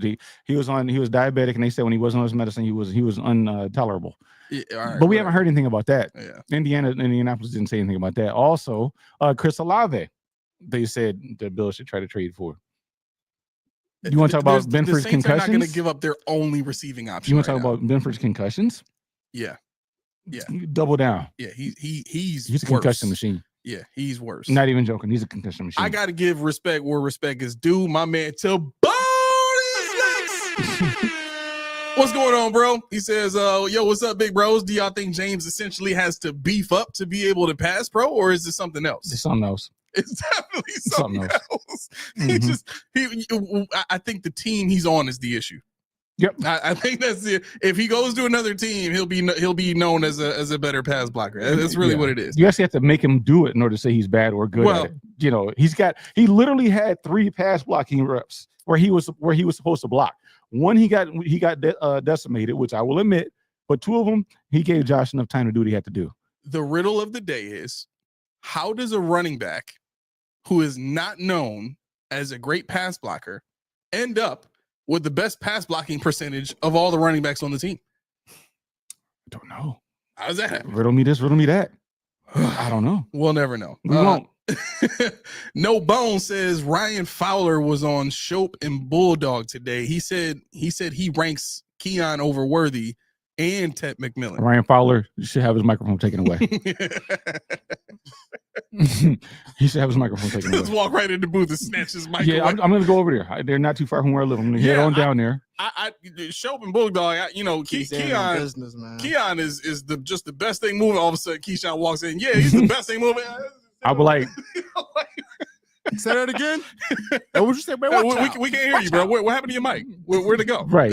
He's by himself. As I'm dragging him out. No, you got. I mean, Bulldog. I heard Bulldog's a big dude, so I might not be able to move him. But Ryan Fowler is me. Yeah, I got you, bro. But no, Ted McMillan is 6'5", and this is something I want to think about too. You talk about guys that we can wait on. Dante Thornton. Why not Dante Thornton in the 4th round? You don't know who that is? It's a 6'5" and 220-pound dude, ran a 4.3. He had 26 receptions last year for I think 600 something yards and 6 touchdowns. He's a deep ball threat. Jeez. I knew you would like that. Your eyes are twinkling. They are. They really are. I know. They're dancing over there. But no, I mean you don't have to. And I was having this conversation with Lynn, on the post of the mock draft. Oh yeah. And we know there are guys up there. But I don't want to reach. And exactly. Ted McMillan is not going to be there. He's not, because right now it's between him, Luther Burden. Don't know who's going to be a number 1 receiver coming off the board, or I'm forgetting Travis Hunter could be a receiver as well. But Ted's up there. That's 6'4", 200, and he ran with a 4 or 5 or whatever the case may be. High points the ball. He has moves with the ball in his hand. It's not going to be as easy as getting Keon Coleman again. And I don't know why you even put Keon Coleman and Ted McMillan in the same category. They're not the same player. Not to discredit what Coleman is, but Coleman is more limited than McMillan is. And I think putting them together would be fun, but I'm not putting them in the same category at all. So from excuse me. So I think that should bring us right back to the other conversation that we started to have. Because I told you the show full of tangents today. I know it is bunny trails galore. But when you're looking at the Bills' development of their team, cap wise, they're very heavy on offense. Mm-hmm. Even though when you watch the games, I'll put it like this: they didn't just shift. You know what? Let me put it this way: the arrival of Amari Cooper did not miraculously change the offense. Keon Coleman told you in an interview that the Buffalo Bills changed their scheme as well. Yep. They started throwing the ball downfield a little bit more, which when he got hurt. Right. Yep. So that's not necessarily Keon's, the best part of his game. Right. I mean, because of his size and his strength and all that kind of stuff, he can be great at it, but that's going to take time. Mm-hmm. But the point of me bringing this up is we can't have this mindset that the everybody eats thing works, because they had to change their scheme in order to get people the ball to make it work. Yep. And then realistically, when you look at the way they had to get people the ball, everything was behind the line of scrimmage. Mhm. Literally everything. If it wasn't behind the line of scrimmage, they were trying to set that up with pump fakes or some kind of play action or whatever the other name for that is. Bootleg, stuff like that. To get the ball downfield, Mhm. right? And so I guess the point I'm trying to make is we have to really pay attention to what the Bills do and not what they say. Mhm. Because when you watch what the Bills did, it's a scheme change that had nothing to do with the player. Right. I mean, if anything, Amari Cooper barely played. Yeah, he didn't. He really didn't. So when I'm looking at that and I'm saying, okay, well, we keep hearing everybody else outside of the Buffalo Bills talk about you need a downfield threat. You need somebody to take the top off the defense. We don't ever hear Sean McDermott saying that. Why doesn't he care about that? Well, because he cares more about efficiency than everything else. Mm-hmm. You should have known that when he chased Brian Daboll out of the building. Brian Daboll was cooking and shaking, had the best offense in the league. Mm-hmm. In the league. When have we ever seen the Buffalo Bills having the best offense anywhere? Yeah, I mean, people are going to point to last year as being the best in the league in efficiency and second, third, but I don't really care about efficiency. I care about moving the ball. I care about, putting fear in other teams' hearts. I care about last year was probably the most talented, I'll say, James Cook, from Ray top Davis, to bottom, with Ty Johnson, Amari Cooper. These guys were if you put them in a different scheme together, they probably would still done the same thing. Yeah. You're looking at Brian Daboll's offense where he had Josh Allen, he had Stephon Diggs, and who did he have? So when you think about how good they were last year as efficient, if they wanted to be efficient before that, they would have did it. They could have did it easily. Cole Beasley was just as good a slot receiver as Khalil Shakir. Right. And Stephon Diggs is better than anybody on this team, twofold. So I mean, you say what you want about what he did off the field, which I don't care about, but even twofold, you're looking at a guy who transformed the offense on his own shoulders. And then you add in Josh, you add in Singletary, people like that who open up the field. But now it's more interesting to me what they're doing when it comes to the field being shrunk. You got a congested field because you have nobody to put fear into the defense's hearts. Right. Wait till you get that person. Now, I was watching 89 was his 89 show, was the Steve Smith show where he evaluates the rookie talent, and he was talking about. I don't remember exactly who the prospect he's talking about, but the point was something I wanted to bring up on the show. He said, actually put in the comment, and I want you guys to play along, so have it where we can see if we can. Mm-hmm. But Steve Smith said that Adonai Mitchell is who it was when we took Adonai Mitchell last year. He said that's their speed guy. They had this, they had that. So who was the Bills' speed guy? Put in the comments. Who was the physical guy? Put in the comments. Who's the shifty guy? Put in the comments. Who's the stick technician? Put in the comments, please. I mean, who fits right now? Excuse me, right now. I mean, yeah. As we go, put it in the comments. Who when you're talking about drafting a certain kind of wide receiver to fit your scheme, mm-hmm. the other guys we have, we got the shifty guy in Shakir, the speed guy. People will say Curtis Samuel, but he's really not a speed guy. He's got speed, mm-hmm. but he's not a speed guy. We're still waiting on the physical guy because you got Keon Coleman, maybe. But I mean, when you're talking about building your wide receiver room, who are you putting in these situations here? Yeah. And that's what I want people to think about. How complete is our wide receiver room, and why is it not more complete? Why has it never been asked to be more complete than it is now? You know what? This point probably brings it out the most. Great job, Walter. He says everybody goes out the window the minute you start paying people, which is why I always hated the idea. If you really preach what you speak, then you don't pay Shakir. Paying him says you need him. Mm-hmm.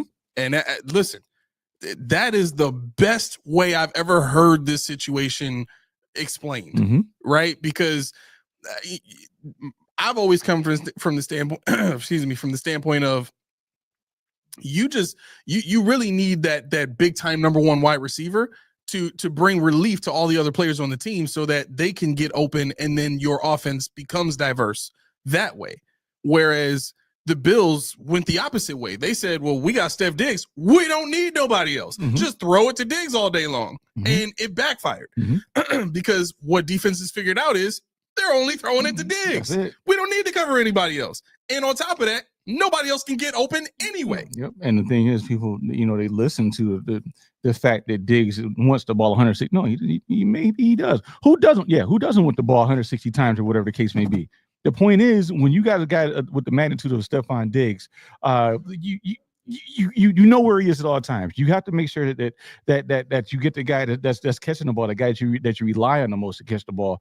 In a situation where he's going to catch it. Now, I'm sure Stephon Diggs would love to say, especially at 30, 31 years old, he would say, okay, give me 100 targets, give me 80 targets, but I want to win. Right. Because what happened in Houston was not supposed to happen. He wasn't supposed to acquiesce to Tate and Dell and Nico Collins and Mechie. He wasn't. That's not stuff. He's not supposed to do that. So what we're looking at is a team that told us once again what a guy is. And people listen. People say he's a diva. He's just that. No, he just knows that he's the only person that's going to get the ball. He knows the only person that can make the change move. He knows the only person that's just on the team that nobody can stop. So when you're talking about a diva, when you're talking about a guy who's going to come in here and command the difference between everybody eats, you don't want to come in here and the way McDermott looks at it is this. McDermott wants you to think that you have to come into our system, our culture is everybody eats. You have to get with it. When in fact, everybody eats was built because you don't have anybody that you can say, we're going to force the ball to right away. You don't have anybody that you can say, he's going to get the ball regardless of who's covering him. We don't have that person. Everybody's got to be schemed open. Evident by the fact, and this is what really drove home when I said about Joe Brady months ago, he's a yes man. He wanted what he wanted, and it was further brought out by the fact what Jeremy White said this morning. He said that Brady was all excited. We're going to get Xavier Worthy and somebody said too little. You're the defensive coordinator, right? You're the defense, and Brady didn't say anything back. He said, okay, all right. And then what he said to that, and I said this a couple months ago. He said, I make whatever we get work. It's not going to work next year. Everybody's is not going to work again. No, not like that. Not at all. And that's the main reason why that's not going to work isn't even because of losing Amari Cooper or anything like that. It's not going to work because the league has seen it now. You caught the league by surprise last year. You did the same thing last year that you did in 2020. You came out with a new offense that nobody's seen, and you were able to score 30 points at will on everybody. That's what happened. And we've seen every year after 2020, the Bills were not a team that was just scoring at will against everybody. 2021 was probably the next best year after that, even though statistically 2022 was slightly better than 21. But 21 was the final year of Dayball, right? So even considering that, how that offense kind of went down after that in terms of its efficacy against every single person they faced in the league, teams figured them out. They figured out Josh was going to run around and make mistakes. Mike Vrabel was one of the people that capitalized off of that. They went to an AFC championship game because of it. So this idea that whatever we did last year worked and it was great, and that the same is going to carry over into the next year, that doesn't happen. It's also the same reason why we typically have 4 new playoff teams every single year. The same thing doesn't work for every team every single year just because you have the same players. And that has been the main headache for me with this Buffalo Bills team is we have all these same players from the year before. We expect to do the same thing. Let's just run it back. And even though they haven't said specifically we're running it back, every single season has been let's run it back. Because what did they do again? They went and they brought Dane Jackson back as if we needed him this whole entire time and couldn't find him. He was a missing piece. Right. Yeah. Like it's literally like this is I was looking at all the guys that were available, and I was looking at where Dane Jackson was, and I was looking at that free agent list, and I saw Levi Wallace there, and I said, please God, he's no. next. Yeah, he's next. Yeah. Like realistically, if the Bills had not been able to get a deal done with Benford, you better believe Levi Wallace would have been on that short list. Yeah. Like he already was on there. He was already on there when they got Dane Jackson. Exactly. Exactly. But again, that is the biggest problem with the team is that they expect to just carry everything over from the same year. Even though they say every year, the team is different, they don't act that way. Yeah. And that's the thing. Their familiarity is going to kill them. Yeah. Because you're talking about guys who we love, and it's hard to call them mediocre players because we love them. You know, we attach to them because they're hard workers, this, that, and third, and we're like, oh, we just hope he gets a shot. But guess what? It doesn't amount to a can of beans because familiarity in a league that's ever evolving tells you what you're going to do. Because, you know, people have seen Dane Jackson under Sean McDermott. They've seen Dane Jackson in his defense. They know what this defense is. And Billy D, I know we're going to get there. But no, I'm just joking. Let's get to this one real quick. What's going on? 4 Kids Party Rental. I guess we're doing free pub here. Yes, indeed. Yeah. It says, by the way, you know, even though you're an entire business, you're still part of the family. Your whole business. So guess what? There is no getting out now. All of us are gonna jump around the party, whatever party it is. Let's do it. That's it. It says he or she or they. I don't know. It says Josh's worst games come from forcing Diggs and Davis the ball. Yep. More so Davis, but yep. Yeah, I would say mostly Davis because Davis's issue was that he for some reason kept getting a lot of option routes. I don't know why, but this was something that was built into Brian Daboll's offense heavily was option routes.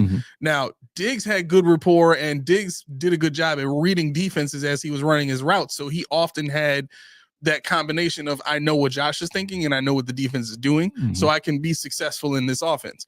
Well, Davis, he needed a little bit more structure, right? So I would say more so than anything else, Josh got in trouble when throwing the ball to Davis.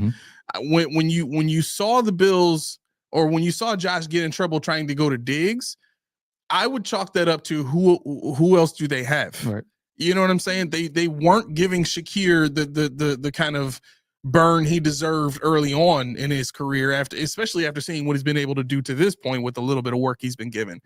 And so when you're not giving Shakir a chance and you're counting on a guy in Davis who everybody knows can't run a full route tree, and he doesn't have the short area quickness to get separation from guys, and Josh is not the type of quarterback that's gonna give guys jump balls.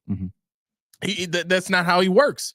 He's gonna put the ball in a spot where the receiver is supposed to be, and the receiver's got to get to it. Period. Yeah, he's not a good jump ball thrower because you got to actually have air under the ball to do that. You got to be able to throw it in anticipation. Yeah, and that's what he doesn't do. Right. He has a laser for a reason. When you learn from from experience of being late all the time. Yeah. I still got to get it there. But I don't have as much time because I'm late. Exactly. So now he's programmed. Like if you go and you would have called me whatever you want for that statement. I know Josh is Buffalo Bills Messiah, whatever. But when you look at his combine notes, or not even notes, just watch his combine performance. When they were throwing deep balls, he threw the ball late every time, and they called it on the broadcast. Wait, I missed it. Because I said threw deep balls. Something wrong with him. Okay, you gotta take him back. What's the warranty on the? We can't talk about throwing footballs deep. Right. It's crazy. Just say ball. But that's what it is. No, if we say ball, you gonna pause it. No, just say ball. Okay. All right. Fair enough. We already discussed this. Come on now, man. Yeah, okay. 4 Kids says, not true. We upgraded our X with Palmer and we'll upgrade over what MVS was. I think he's talking about what Walter said, maybe. But maybe. Wait, what did Walter say? They're talking about the y'all having a whole separate conversation. They're having. I think he's talking about what they're talking about, but that's all right. But no, when it comes to what we could have, what we should have, we don't have. This team should have been in the Super Bowl right now, at least once. This team should have had a taste of it. We should be not having these conversations right now. Believe it or not, I would love to not talk about what we're doing wrong and talk about what we've been doing right. But there's just not enough right now. There's just not enough right. And yeah, I'm not a GM. I'm not a head coach. I don't have to be to know this because what have I said that's so off base? Nothing. Everything is numbers based. Everything is tea leaves. Everything if you do reading, you'll see all this stuff. Yeah. And I'll talk to you about it. But I think Steve Lynn said something a little higher. I don't remember what he go up a little bit. Who you looking for? Steve Lynn right there. Okay. He said Bean has a type of wide receiver, either a big slow guy who can't separate or a small route runner. Never a big physical speed guy like DK or AJ Brown. Never a physical route runner with size and twitch. See, that's the thing that we're missing. You need a silky. I don't care if you're big or small, and that's the thing. And I don't think Steve is trying to typecast. They have to be big, but the point is they don't. Evident by Xavier Worthy, they don't say, you know what, he doesn't have the size, but he has this football trait that we really need.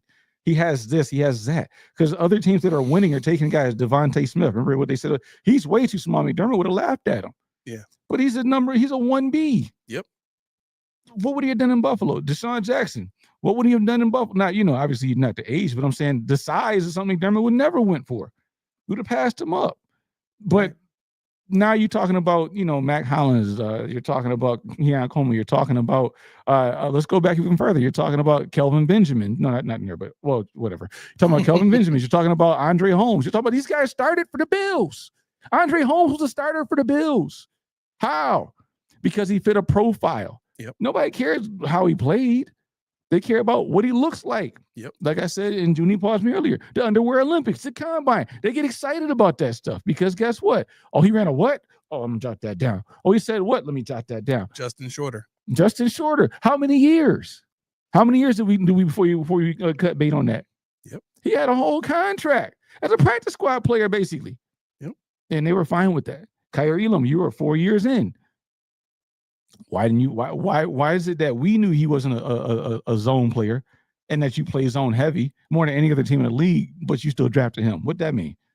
Now they got this new assistant defensive coordinator. I thought, oh yeah, now they're gonna play more man. No, they played man out of necessity last year because Benford was hurt and Russell Douglas stunk. Right. You had to play Kyer Elam, and what can he play? Man. Well, I guess that's what we got to do. You don't have the safeties for that because they're not athletic. Yep. You don't have the cornerbacks for that. Because Terrence Johnson's not, he regressed last year. Russell Douglas was bad last year. Christian Benford was hurt last year. On the biggest stage for the Bills, the biggest stage in what, 5 years, 4 years, whatever the case may be, AFC Championship. And you got to change their defense, not because that's what I want to do, but because I have to. Yep. I don't have the players that can play in the system I want to play in. Yep. Whose fault is that? Exactly.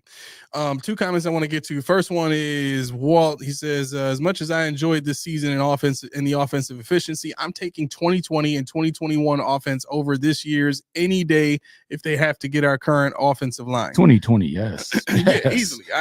And look, Laura, I need to apologize to you right off the bat here because and I'm not like, throwing you under the bus, but me and Laura were having a conversation about this before. And I forgot what platform we were on, but we were having a nice, strong debate, and she was making some amazing points. But I kind of rested on like, which offense would you rather have? Like, how many people are going to vote for Everybody Eats over what the freaking second coming of the greatest show on turf in 2020 and 2021?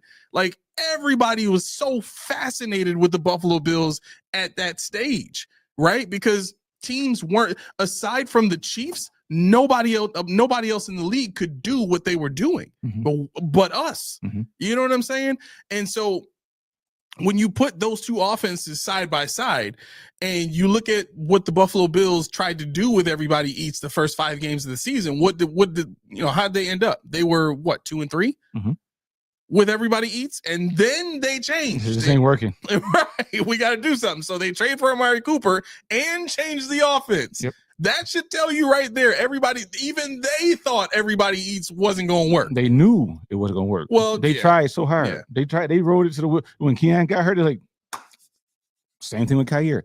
We got to do something because the offense that we had basically was predicated on what Keon Coleman brought to the system. Yeah. Now we got to go get somebody. Oh, wait, we don't have any money. Oh, wait, Amari Cooper's only $860,000. Make it happen. Ding, ding, ding. Bills are geniuses. They traded for Amari Cooper. Oh, my God. No, they're not. They just got a guy that had a name that didn't make any money because he didn't stay with Cleveland. He came to Buffalo, did diddly squat. What do you have, like 20 catches or something like that? Yeah. Whatever. 20 catches, 280 yards, and 2 touchdowns, whatever he did.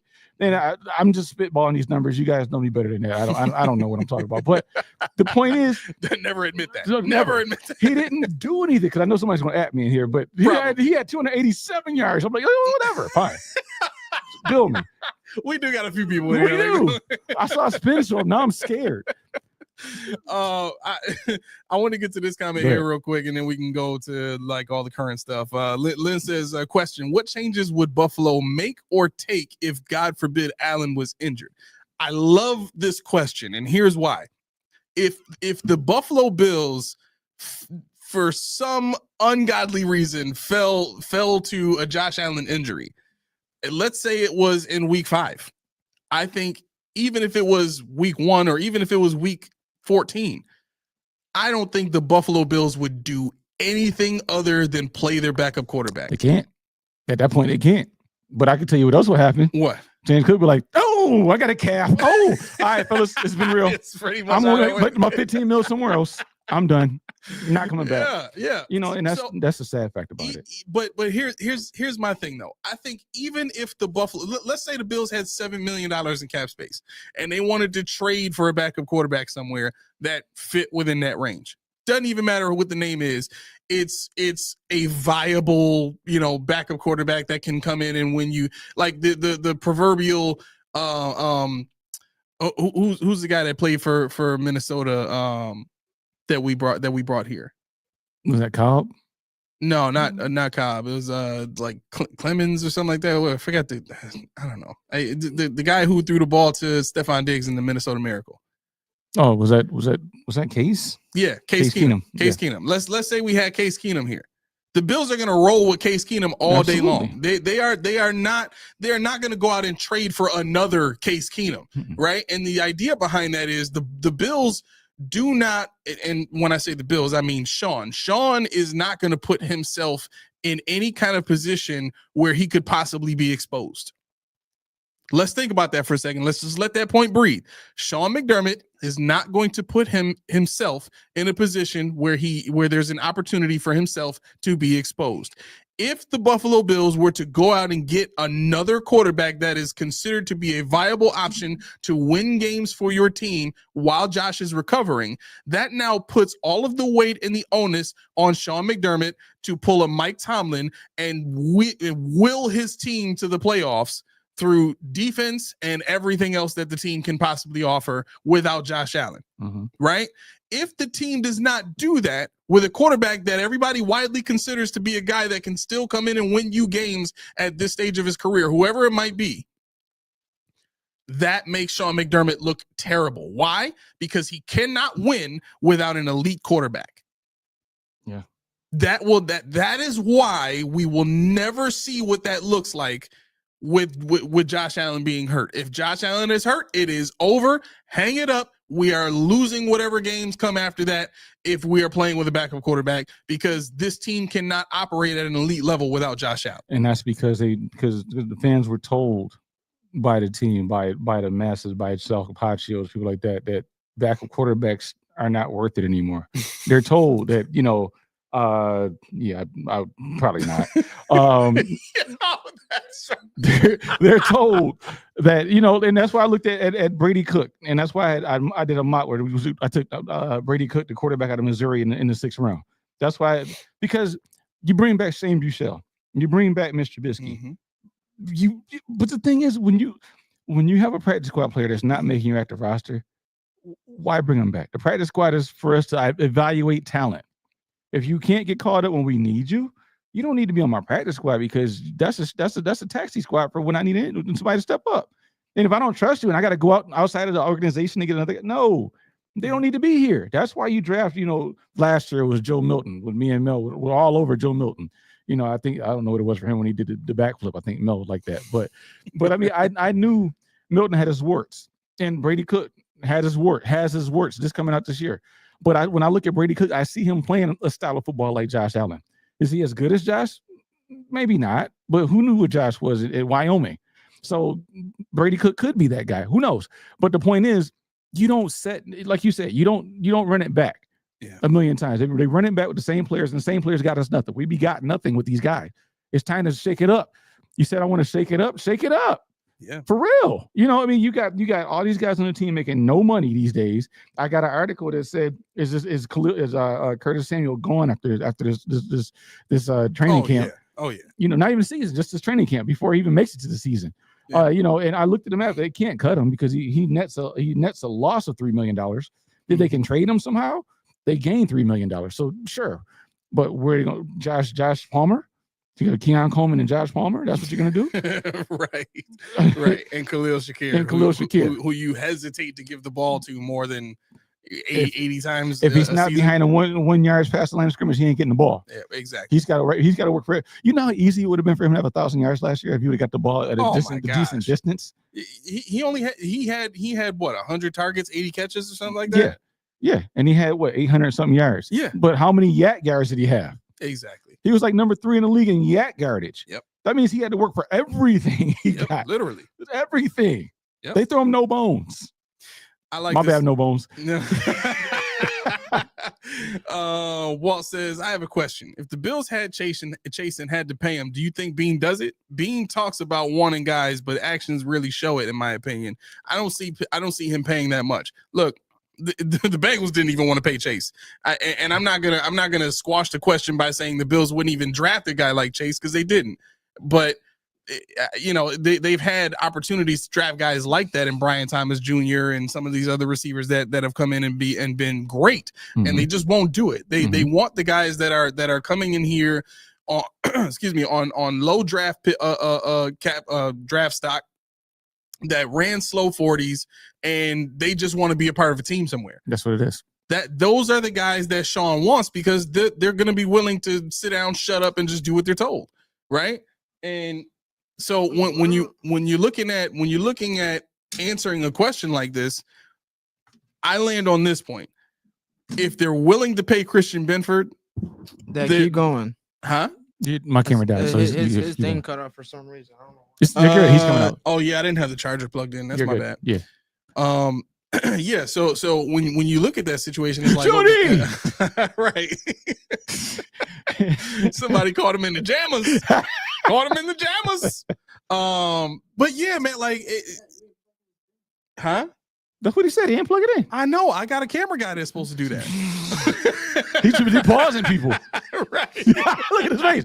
Oh, word? You ain't got no mic now. No mic, no power. I know. This is a family show. Yo, Laura, you was right. He turned into the Godfather around this piece. I got all the power. We didn't turn this Spotify that fast. The whole fast. show. He's taking us hostage now. We didn't turn into Spotify that fast. Exactly. But yeah, no, your point is taken. Go ahead with it. Go ahead with what you're saying. Yeah. So I just, if the Buffalo Bills had to pay Chase, it depends. It depends on how the conversation comes up. If it comes up like Cook, then he probably doesn't get paid. That's the thing. I was going to say they're not paying Chase. Who was this, Walter? Yeah, no. Yeah. The Bills had Chase. They're not paying him. They would draft him, but they're not going to pay him for the simple fact that he's got the personality that says, I know what I'm worth. Nobody at the Bills draft and retain says, I know what I'm worth. I got a quick list. Let's see. 2017, Tre'Davious White. He reset the market for 2 days. $17 million generational wealth. He was over the moon about it. Didn't last long. Zay Jones, no. Deion Dawkins, he's been here for sure. Matt Milano, sure. But the other two, Peterman and Vallejo, no. 18, Josh Allen, we retain. Taron Johnson, we retain. That's it. No Edmonds, no Phillips, no Neal, no Teller, no McLeod, no Pearl. 2019, Ed Oliver, yes. Cody Ford, no. Devin Singletary, no. Dawson Knox, yes. Hoshan Joseph, Jaquan Johnson, Daryl Johnson, Tommy Sweeney. Which one of those guys are still here? None of them. 2020, AJ Panessa, Zach Moss, Gabe Davis, Jake Fromm, Tyler Bass, Isaiah Hodgins, Dane Jackson. Dane Jackson don't count because he left. Yep. He got cut. Now he's back. Yep. So, we keep going. 2021. I'll do this one. That's the last one I'll do, because after that, everybody's still in their rookie deal. But Rousseau, Basham, Brown, Doyle, Stevenson, Hamlin, Wild Goose, Jack Anderson. Name me out of those guys that we still have on our team from 2017 to 2021 who could resign, did resign, and reset the market, or got what they were deserving of. Goose egg. Right. And Josh Allen don't count for this exercise, so I don't want to hear it. Don't at me there. Right, yeah, because this is the first person they're going to. Because even when you think about it, matter of fact, he can count because he didn't reset the market. Did he get his value? No. That's true. So no. That's anybody that they have. And like you said, if Chase goes to social media, that's what young cats do. Yeah. That's how we live, Bean. That's how we live, McDermott. That was a nice black fit that you had on, by the way, in your press conference. I'm sorry. It was crispy, man. It was crispy. Go ahead. Lynn says, I don't believe that Terry Pegula is willing to get scouts that are really good at getting assessments of players. To be honest, Lynn, the scouts are not the problem. The issue here is the head coach not wanting to listen to the scouts because I mean, to be perfectly honest, Brandon Beane he's not a talent evaluator. Right. And this is not us speculating. This has been said. Exactly. Said numerous times. Tyler Dunn, Jim Manos, the list goes on and on. Beane and McDermott don't listen to the scouts of the rounds 1 and 2 selections. Correct. They lean on when this guy says not names. That's what it is. When they're not names, they say, okay, you can come in the room now.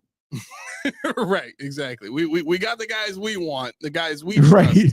Now, who you want? I don't like him. He's too small. And it's a political shell game. When you look at the guys that they draft in the first couple of rounds, these are the guys that come onto a team that are expected to be part of the nucleus of the team. Yeah. Right? These are the guys that the franchise usually prances around the city. Oh, look at the new first round pick. Then we got a great second round pick. Oh, look at the third round pick. Everybody from 4 on is just kind of a guy. Nobody prances those guys around. Right. Maybe the Bills might here and there, depending on who we get. But usually for a franchise, it's the first 3 picks. Those are the prized possessions for every franchise. So when you look at the guys that the Bills draft, they're always going to be these team captain, 4-year starter, plenty of experience, leader on the team, great character, great personality. His little league coach loved him because he always wanted to do whatever he was asked to do, never asked for the ball, blah, blah, blah. Like, these are the kind of guys that they want in the building because these are also the kind of guys that are not going to challenge authority. Yeah, it's been, I'll answer that question for you. Who cares about backup quarterbacks? How much of an impact has our backup quarterbacks had for the Bills in the past 8 years? Okay, I can answer that for you. How many games did Josh miss? Not including the end of the season where it really didn't matter. 3 games. Yeah, 3. We'll say 3. How many injuries has he had? He's had numerous. A torn UCL joint. He broke a hand. He had a concussion. He didn't have a concussion. I'm sorry, he didn't. Even though we saw him go to sleep on the field. Right. Remember when he went to the tent and he ran back out? Why is that? Spen? Because they don't trust the backup quarterbacks. That's the impact that your backup quarterbacks have on your offense. When they don't trust the guy behind them, he has to play through these kinds of things. When they don't trust a guy like Joe Shane said, we don't want to pay $40 million to hand the ball off. You telling me James Cook can't receive them and can't get the ball? That's the impact. Bro, I'm sorry. Joe Burrow put pressure on the front office. Kev, oh, you just hit a pressure point. Why, you notice? He said JA-17 need to do the same. Look at his face. Key. Look at me, bro. Before you say anything, before you do anything, just take some Reed's tea and calm down, bro. Take some Reed's tea. Reed's ain't gonna get this one.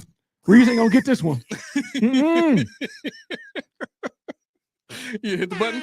Hit the button. I don't even know what to say to this because I've said it so many times, and man, I'm telling you, JA is never gonna do it because JA is not even gonna speak up for himself. Yeah. JA could have said, you know what, this offense is terrible. JA could have said, I don't want Ken Dorsey to be our offensive coordinator. JA could have said, get me somebody that's great. I'm one of the hottest guys out there. But see, that's the thing. These guys, they don't go up to guys that have that kind of mentality. And they weed that out of the combine. They weed it out of pro days. They weed it out at their pre-draft 30 visits. This guy might be an ego. He might be a bit of a problem. Can't have that. And that's what this is. Joe Burrow leaned on because he knows what he does. Yeah. He knows what he is to that team. He's been hurt. And how much money did he get paid? Doesn't he make more than Josh Allen? Who's that? Joe Burrow. Yeah. Yeah. He's been hurt. How'd that happen? Bad offensive line. I mean, how did he get that money when he's been hurt the whole time and Josh has been playing through all these injuries? He can't get paid like a top 3 quarterback? Oh, that's a good point. I wonder why. Because this dude knows how to go out there and put foots on necks. They told you that they're cut through because they don't even want to get a scouting department. They tell you that. I don't care. Do what you got to do. Yeah. But see, the Bills can't. They don't operate like that. So they don't get players that operate like that. They don't want to do what you got to do, kind of guys, because they don't want to be do what you got. We want to make it fair for you. Fair. When is the last time life's been fair for you? When's the last time life's been fair for anybody outside of Narnia, outside of Alice in Wonderland? When is the last time? So I mean, it's true. But when is the last time fair has been a thing? Give me what I'm owed. I'm owed players. I'm owed money. I'm owed a coach. I'm owed these things. I'm owed a Super Bowl. I give you all of me. Look at my hand. I can't write with this hand now because you broke it. Diving in the zone for you. I took hits to the head because I talked too much crap to some of these defensive linemen. But at the same time, because I'm giving you everything I got, do the same for me. Give me all you got. Where's my Brinks truck? You backed it up for a 32-year-old Von Miller? Where's mine? Steve said Haley will. And Kev said his new wife will be in his ear now. That's kind of what I'm hoping, because she does seem like the type of person that's like, this is BS. You need to say something. No, you know what that is? That's just the classic Walmart line. You stand in line with your woman, and somebody cuts in front of you. He's like, I'm about to go off on this dude. No, dear. No, dear. Josh, no, dear. It's okay. They must have something to do. They got something they got to get to. That's how Josh is. Haley can go off the hit. Look at me and T. She be 110. I'm like, no. It's okay. Well, that's because she'll actually kill somebody. Yeah, I do. So so for me, it's like, now. Let's let it happen. Yeah. And that's how Josh is now. And Josh is a prevailing thought. And he's a prevailing thought because at 30 years old, the time is ticking. What you got is what you got. They're stringing you along. Yeah.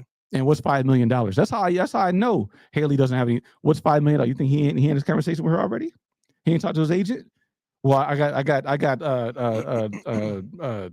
New Orleans on the phone. They got no quarterback. They want to back up, bring Struck to you. What you want to do? You want to end this with the Bills? What's $5 million? I'm happy here. Right. But that's what they want. That's what James Cook doesn't supply. James Cook has never said anything about it. My man texted me. He's like, what gives, Key? Why? What is it? Cancer in the locker room? What's going on with him? No, they all say they like him. Bean said, I want to give him a hug when I see him again. McDermott, love James Cook. But he said, I want $15 million. He's not backing on. Everybody else backs off. That phone conversation with Jahmyr Gibbs, with Saquon Barkley, with Derrick Henry, they know their worth. And now they're solidified. Now they're unified. And they're saying, you know what? Don't take less than what you're owed. Simple as that. Yeah. Lynn says, how much influence did Allen have on the Keon Coleman pick last year? Surprisingly zero. Yeah. Surprisingly zero. And here's how we can say that, right? Even with the reports that Josh said he likes Keon Coleman, Sean don't care about that. They don't go and get these guys just because Josh says anything. Right. At the very most, Josh has control over who his backup quarterback is going to be. No, he has that. We know he has that. He held Von Miller hostage over that. Exactly. Yeah. So when we look at the influence over the pick,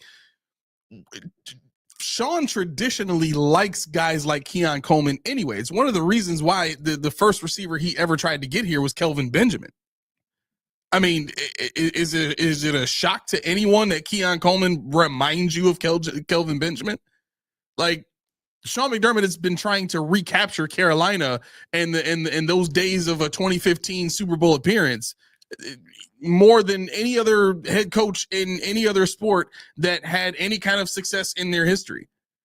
Like, it's mind-boggling how much of a connection this team has had to a franchise that, let's be honest, they've done with Super Bowl appearances what we've done with AFC Championship appearances.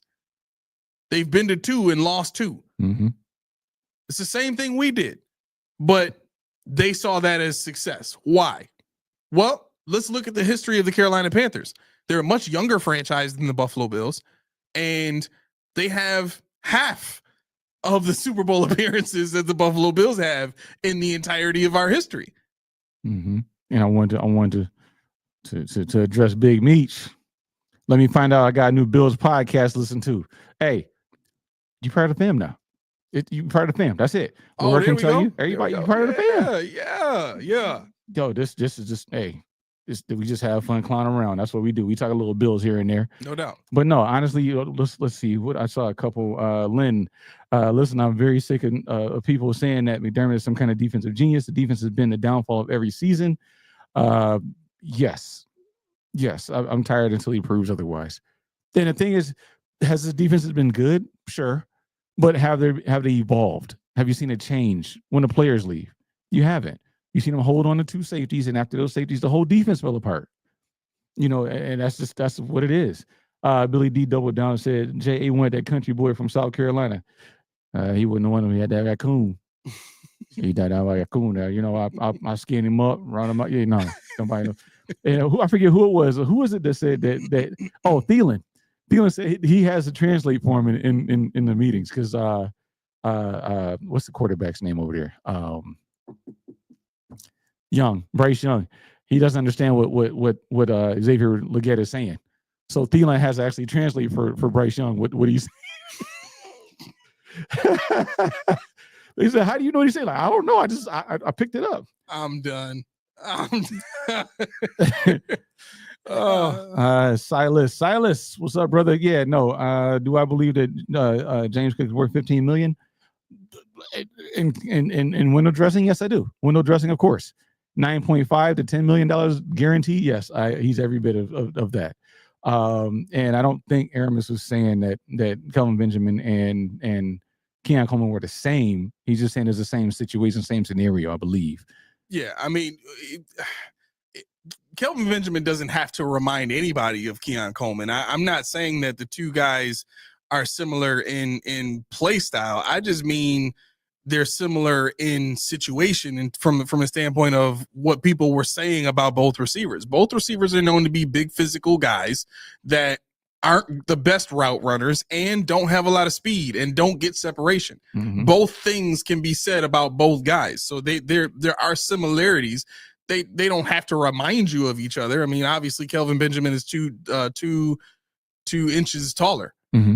You know what I'm saying? Than Keon Coleman. Well, if we're saying Keon Coleman is really 6'4", about 40 pounds heavier too. Right. So I get that there's a difference, but that was the point of me saying, talking about the relation between the two guys is how it looks in Sean's eyes, because Sean is thinking, he's thinking from a very old school traditionalist efficiency standpoint. You want a bunch of Webster Slaughters out there. Yeah, exactly. He wants wide receivers that can block. Mm-hmm. He wants running backs that can catch passes. He wants tight ends that can block like linemen. Mm-hmm. And he wants he wants a quarterback that's going to take it back to 1995 and stand in the pocket all day long. Yeah. That's what he wants. Yeah. And for a guy that's been in the league as long as he has and has seen some of the quarterback play that he has in person, Cam Newton, mm-hmm. How in the world can you adopt this mindset that we have to take the team back 30 years just to achieve your vision of what you want the team to be? Like, the part that frustrates me the most about this is everybody who is defending McDermott now is saying, well, they went to an AFC championship game with it. Okay. Okay. Right. It's like you can't even argue with those people because you're not really watching the games. Mm-hmm. Like, the end result doesn't mean that the plan was a success. Right. It just means that a lot of things fell into place for that to happen. In the same way that things fell into place for us to make the playoffs back in 2017. We didn't win the division. Right. We didn't even win enough games to make it on our own merit.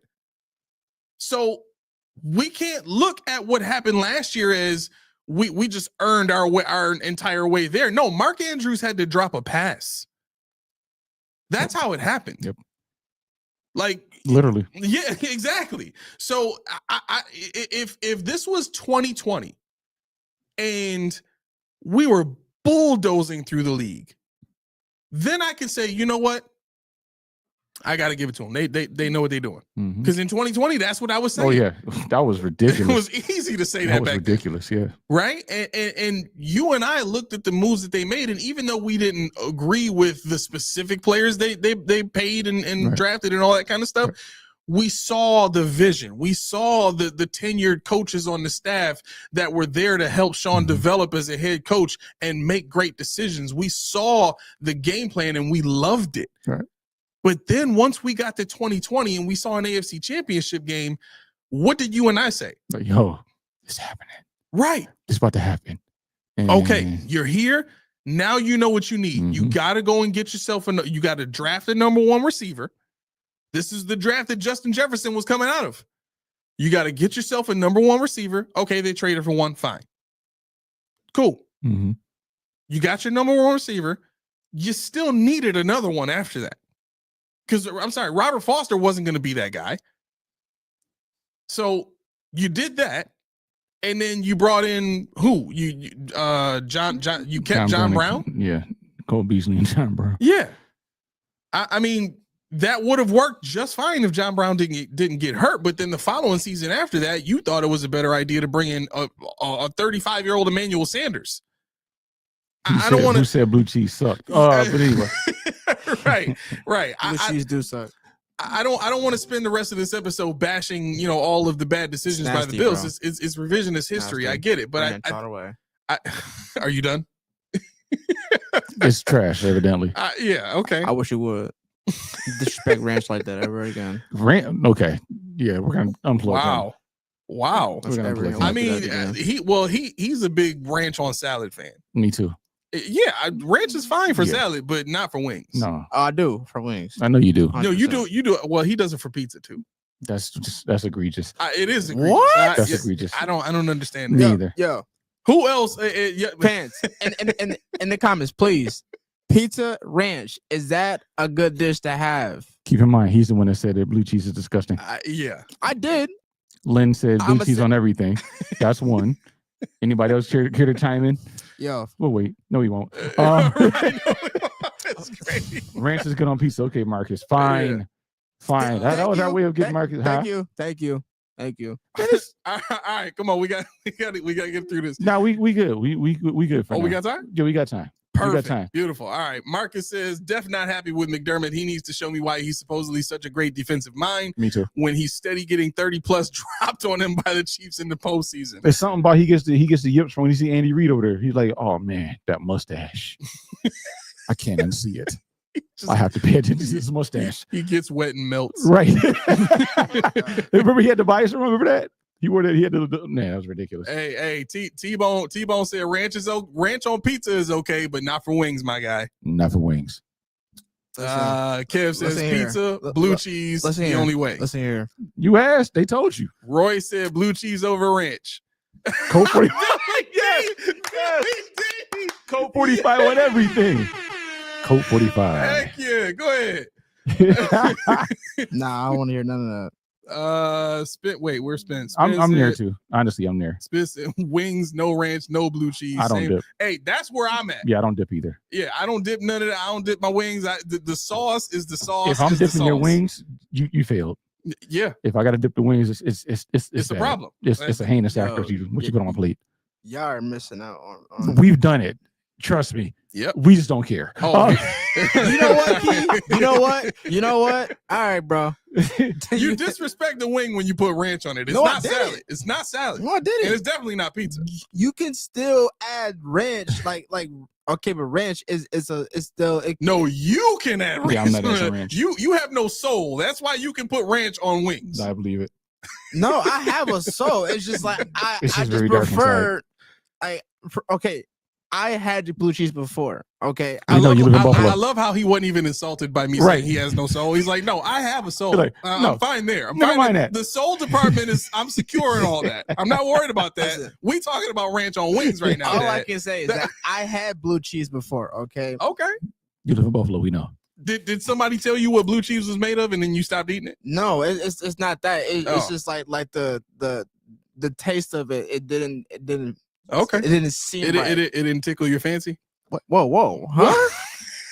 You got the hold on, wait a minute. How is that I a figured hold you on? would like that. No, I figured you would like that. Okay. So I want to get to this comment right here. Yeah, hurry up. I like that one. Duke Williams, Justin Shorter, Gabe Davis, Keon Coleman, Kelvin Benjamin. See the trend? No, you forgot about Jordan Matthews. Yes. You forgot about my man Andre Holmes.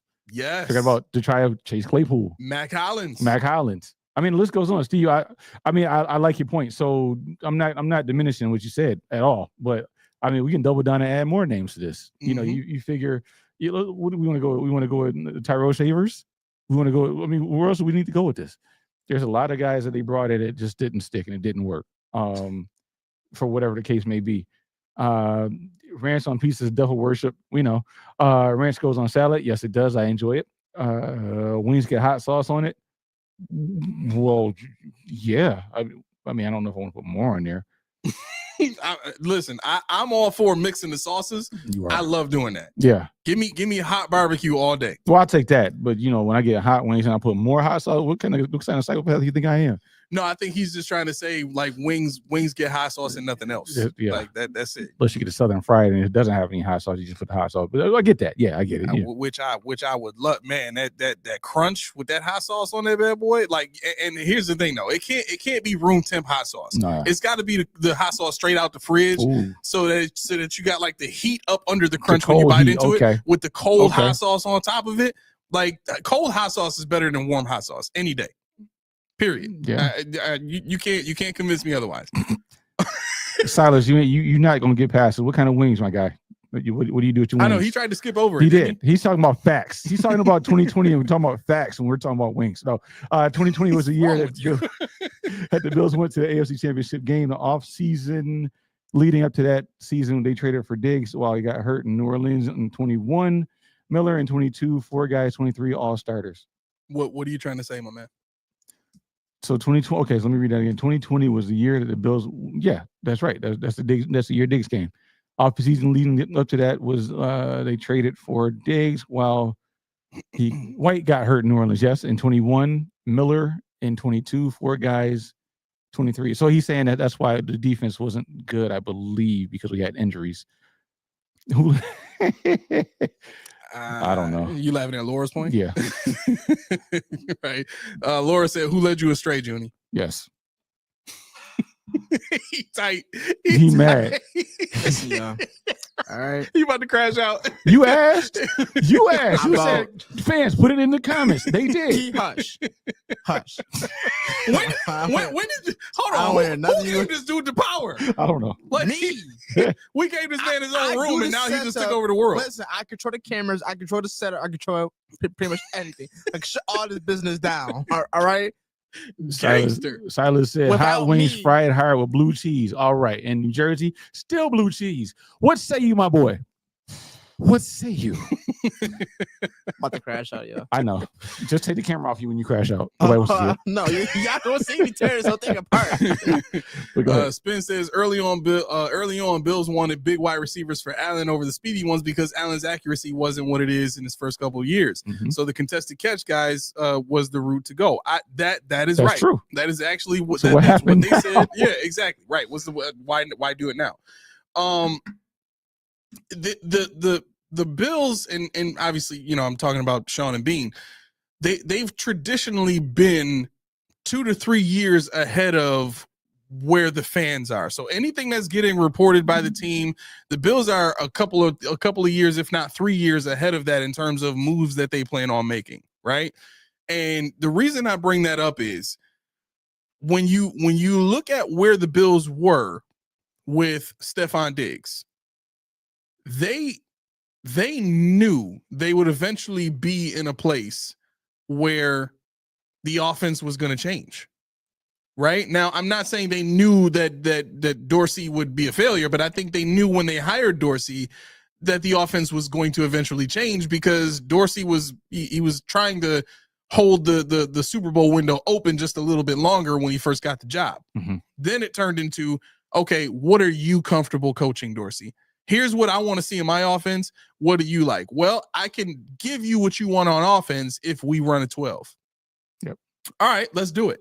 I trust you. You're the guy I hired for the job. I have to help you anyway. Let's do it. Right? Now, in a West Coast system, guys like Keon Coleman typically work a little bit better, Mhm. right? Because West Coast offenses rely a little bit more on timing than vertical offenses do. Usually with a vertical offense, it's more conflict based in terms of the coverages and putting safeties in conflict and things like that, right? So when you're talking about, when you're talking about the focus of what the offense was supposed to be with bigger receivers, Mhm.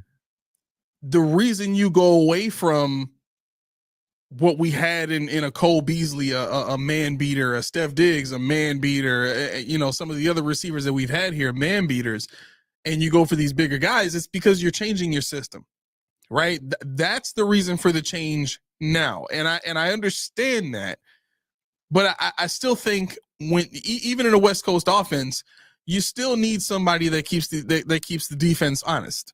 And you can't have that unless you're going to use the guys that you have to the best of their. But somebody earlier in the chat put up there that the Bills are using the guys that we have to the best of their abilities, right? And immediately, as soon as I saw that comment, I wanted to say, well, Matt Milano's not in his natural position. I mean, part of the reason he keeps getting hurt so much is because he's out of position. I mean, we've seen Terrell Bernard already deal with injuries and stuff like that because he's out of position. They're both safeties. The one guy that we've seen come, play linebacker in college, all through college, and come in and play linebacker in the league, also led the team in tackles and wasn't hurt, Dorian Williams. I wonder why that is. Watch out now. I'm starting to make too much sense. Be careful. I'm starting to make way too much sense. The one guy who was a linebacker in college and came into the NFL and played linebacker didn't get hurt every third game. He was physical too. And he was physical. Yeah. So the point here is we can't pretend like a guy who switches from safety to linebacker is supposed to be okay. Right. We can't do that. We've seen the proof on both sides now. Right? It just in the same way that we cannot expect Keon Coleman to come in and be a deep threat. Right. He's not that guy. He doesn't have that kind of acceleration to just continuously get behind the defense. What's going to happen when they start playing cover 4 and those streaks that he runs don't work anymore? Right. What's the next thing to his game? Right. Yeah. So much of the reason why Worthy was supposed to be the pick was because, especially in a West Coast offense, you want a guy that can create separation no matter what. Mm-hmm. And Keon Coleman wasn't that guy. Yeah. So no, I want to address before it scrolls off the screen. Yeah. Marcus Warren, scroll up a little bit, up higher. Okay, so who do you guys rather have at the 30th pick if they're still on the board, Maxwell Harrison or Jaden Higgins? That's all. Not a horrible question, but a horrible situation to be in. Yeah, really. Maxwell Harrison ran a 4.28, and everybody lost their minds. He's slight. He's not really physical. He's not. He wants to tackle, but he's not a great tackler. He doesn't have great ball skills in production wise. But he was a combine warrior. He's a guy that turned a lot of heads, and somebody that people now know, and he's kind of inflated now because of his combine production. Whereas Jaden Higgins, he's a quiet guy, 6'4", 215, I believe. Ran a 4.47. He had almost two back-to-back 1,000-yard seasons. I think one season he was 3 or 4 yards off. 80 or so catches both seasons before he transferred from Eastern Kentucky. Don't quote me on that. But Jaden Higgins is 6'4", and at 30, neither one of these guys is a good guy for 30. I know Maxwell Harrison's supposed to go before us, and that's the kind of guy that the Bills will probably trade up to get, especially if there's any kind of run. If Jahdae Barron's going, if we perceive Travis Hunter goes as a cornerback, which we still don't know. I think he's a wide receiver though. If you look at any kind of run happening, you're going to see him probably reach as if there isn't a Siobhan Revel behind him. If there isn't, guys that later rounds. Jaden Higgins is the guy taking the second round for sure. To double down on that point, if you look at go down some Marcus Warren to Silas. So scroll down more. Scroll down. Up or down? No, down. There. Would you rather have Amos or Hairston? In my book, Amos is the easy one. All day long. Amos is the easy one. Yep. I don't know what Silas said yet, but he's not going to be there at 30 though. Who's that? Amos? I don't know. He's got a shot. The way he's being projected, he's between I've seen him between 14 and 21, 22, somewhere around there. I've seen him as low as the second round. Really? Yeah. So I mean, there's hype around him now, but there's a shot. There's a shot. Yeah. Not a great when these guys are there. Like Silas said, there's a drop off. Would you trade up to take him? Who's that? Amos? Yeah. How far are we talking? Are we talking low 20s? Go from Yeah, go I low 20. I mean, at the highest I think the Bills can get by trading Cook and or Milano is probably 18, somewhere between 18 and 15. Yeah. I mean, there are guys later in the draft that you could be happy with. I mean, we're talking about Dane Jackson here. Yeah. You're talking about, in Amos? No. Oh, I'm saying the competition. So it's not like we got to get that blue chip guy. Oh, yeah. Where this guy can plug and play over Dane Jackson already. And then Jamarcus Ingram, I think somebody asked, could he be in play as a CB2? Of course, they said, well, yeah, you got whatever. Right. But there are a few guys I like in the draft lower. Are they the same caliber as Amos? No. Are they the same caliber as Harrison? Doubt it. I mean, he's a fast guy. Yeah. But he's not gonna impress you like he did in college or at the combine more notably. I think I like Amos's instincts more than I like Hairston's. I mean, the speed in this defense really doesn't matter with the way that they play defense. So if I had to go with a guy, if I can't have Will Johnson, I want Amos. Yeah, I mean, at this point I would even almost say I want to take a flyer in the second round with Siobhan Ravel. I mean, he's older and he had an ACO, which will drop him, I hope. This goes back to that conversation about Gabe Davis, and I hope he runs a slow 40. But yeah, the age plus ACO tier, that's gonna be something that should hamper him a bit. But I think if you take a flyer on him and he works out, you got a hell of a CB2. If he doesn't work out, you lost your second round draft pick. You had two of them, so you hit on the other draft pick. You got to swing. Yeah, you got to swing somewhere. Yeah. Quick question, quick answer, Lynn. Here we go. Is 2025 McDermott make it season, or does he continue to skate along? He continues to skate along. Not because he deserves to, but just because that's the way it is. There's nobody there in the building that has the power nor the desire to stand up to Sean McDermott. Yeah. So Silas, I'll ask you, because you said the Bills have never had enough size in front of the linebackers. Look at the teams with, I don't know what the rest of it says because it's blocked, but undersized linebackers, Tampa, KC. Now let me ask you this: what do you think about CJ West? That's somebody I really like. That's somebody I would think about taking. Zeke Biggers, what do you think about Zeke? 6'5", 330. I think we just need to get size in there, and it doesn't have to. See, this is what me and Lynn were talking about. It doesn't have to be Grant, and Len, I know you didn't say it had to be. I know exactly where you were. I was a little short in D tackles, but it just didn't fall the way I wanted it to on that mock I did. But yeah, I mean, I definitely want CJ West. I would love to have Alfred Collins. I would love to have I'd even take a flyer on, like I said, Jordan Phillips, just as that true one tech. Steve asks, is Johnson falling due to his hamstring injury? Is he a fit for Buffalo or too physically talented to draft? No, he's over the hamstring injury right now. He's actually a perfect fit for Buffalo's defense. He's a great zone defense. Exactly. The only issue with that is based on what I'm hearing, he is not going to make it out of the top 10. There is no way he gets past 10, period. Anyway, if the Bills somehow find a fool in the top 10 to trade with that's willing to move back to 30 directly, or they do something like what they did with Josh Allen, which I don't know how they would be able to do. So let me ask you this. The year they made that trade to get up to, I think they got up to like 12 or something like that, and then they moved up to 7 to draft Josh Allen. Mm-hmm.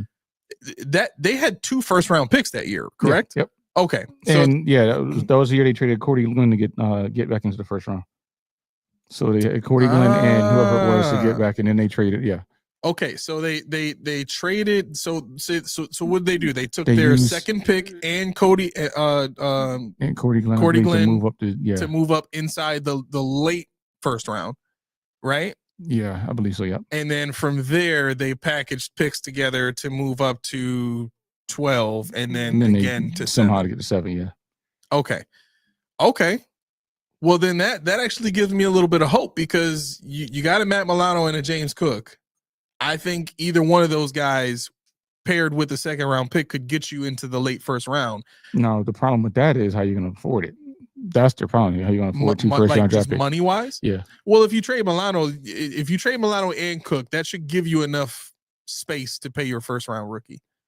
That should give you enough space. Yeah. You know, and then obviously everybody else that you draft after that, I don't think those guys are gonna be part of the 53 anyway. You know what I'm saying? I mean, there's too many guys ahead of any of those guys coming in defensively, especially if they draft Will Johnson. If they draft Will Johnson and they have Christian Benford, they can keep whatever corners they have on the practice squad and be fine.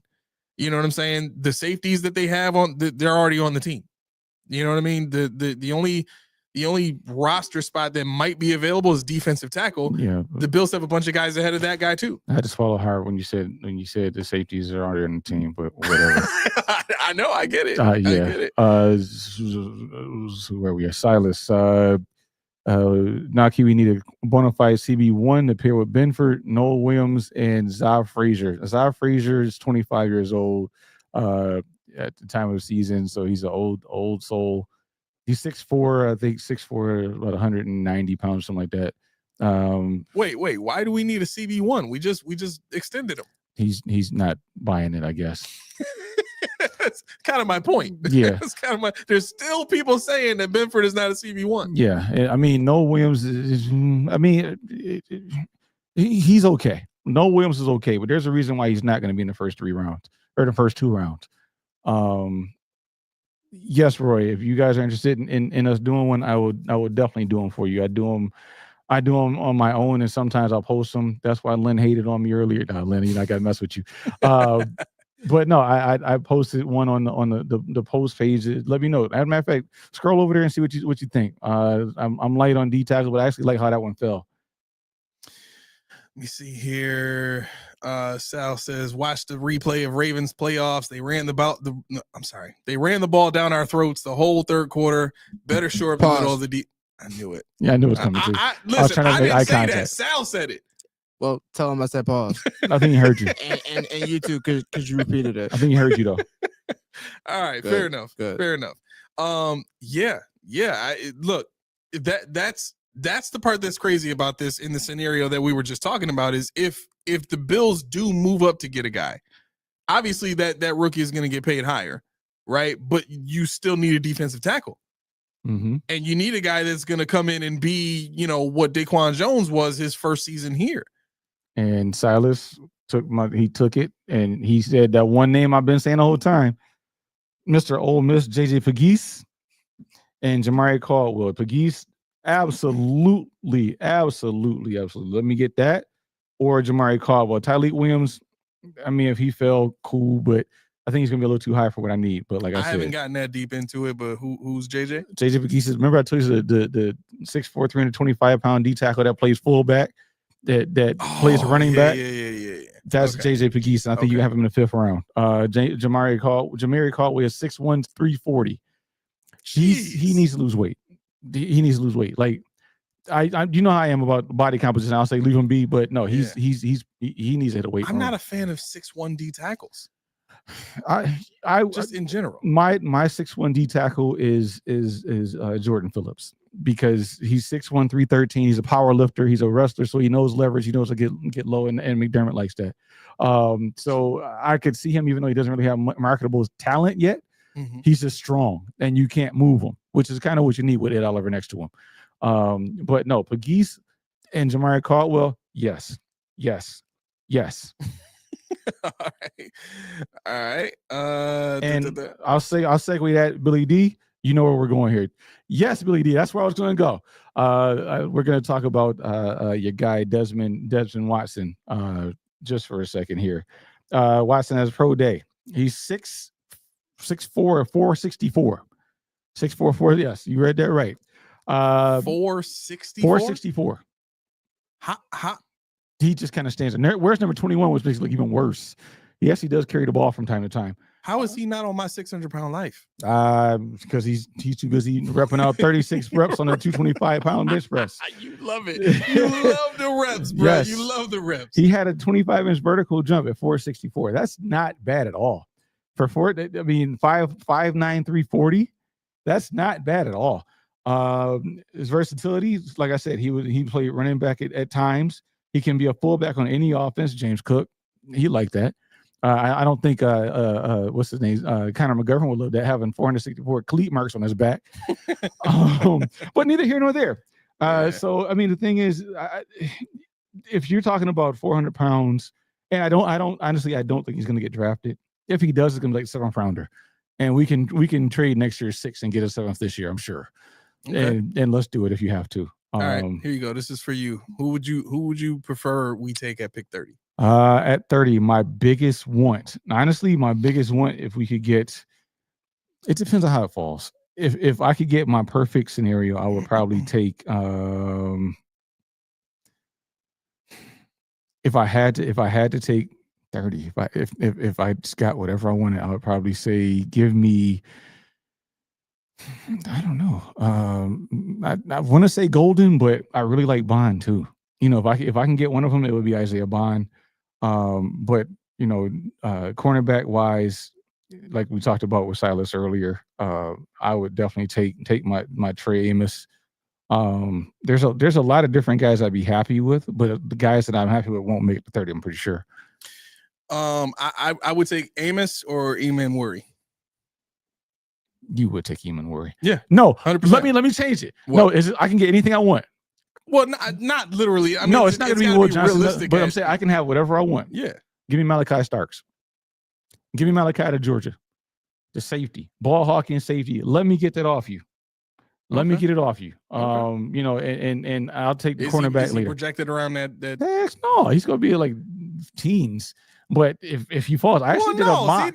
See, that's what I was talking about. It's got to be kind of, you know, realistic. Well, he could drop a little bit. I didn't say Travis Hunter or nothing like that, but fine. Okay, I'll go with if I got to go secondary, it'd be Amos, or if I could do it whatever I want, it would be it wouldn't be Landon Jackson. I guarantee that.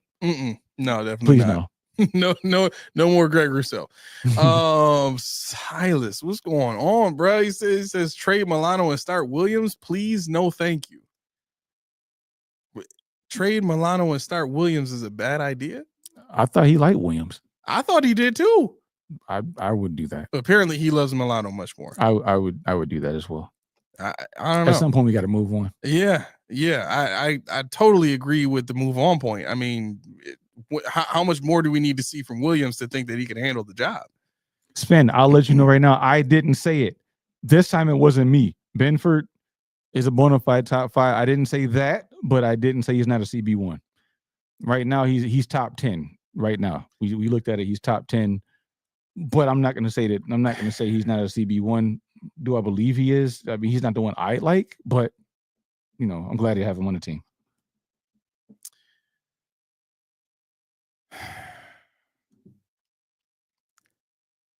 I should be in the Hall of Fame by definition of this comment, because I've had 4 interceptions in one game. Boom. Like I should be, like, if Benford is a bona fide top 5 CB, I should be in the Hall of Fame. Like if it's just about the numbers, me getting 4 interceptions in one game and almost tying an NFL record for interceptions in a game, like I should be in the NFL at the very least. We can take Hall of Fame off the table. I should be in the NFL. Like, by definition of this point, not to attack Spin specifically, but to attack the idea that Benford is a bona fide top 5 CB in the league. By definition, like the reason I say that is Benford is a top 5 CB by what? The numbers. When you watch the guy play, he doesn't look like Sauce Gardner looks. He doesn't look like the number 1 corner in the league is Pat Surtain. Mm-hmm. That's the number 1 corner in the league. Does Benford look like Pat Surtain plays? No, he ain't in guys' hip pockets. He ain't smacking balls all, swatting. Like, Why? I immediately I was like, it's coming. Yeah, it did drop super I quick. was like, He All knew the right. deal. He knew I was coming. This is like a game now. Like, Right. see how much I can say before we get buzzed. But yeah, like that's why I buck this idea that he's a bona fide top 5 corner in the league. Like, yeah, the numbers say it, but a lot of that has to do with the defense he plays in. Like, we said the same thing about Josh Norman. Like, why is it so tough to accept that reality? Like, if we're watching this guy play, he doesn't look on tape like a top 5 CB. All right. Anyway.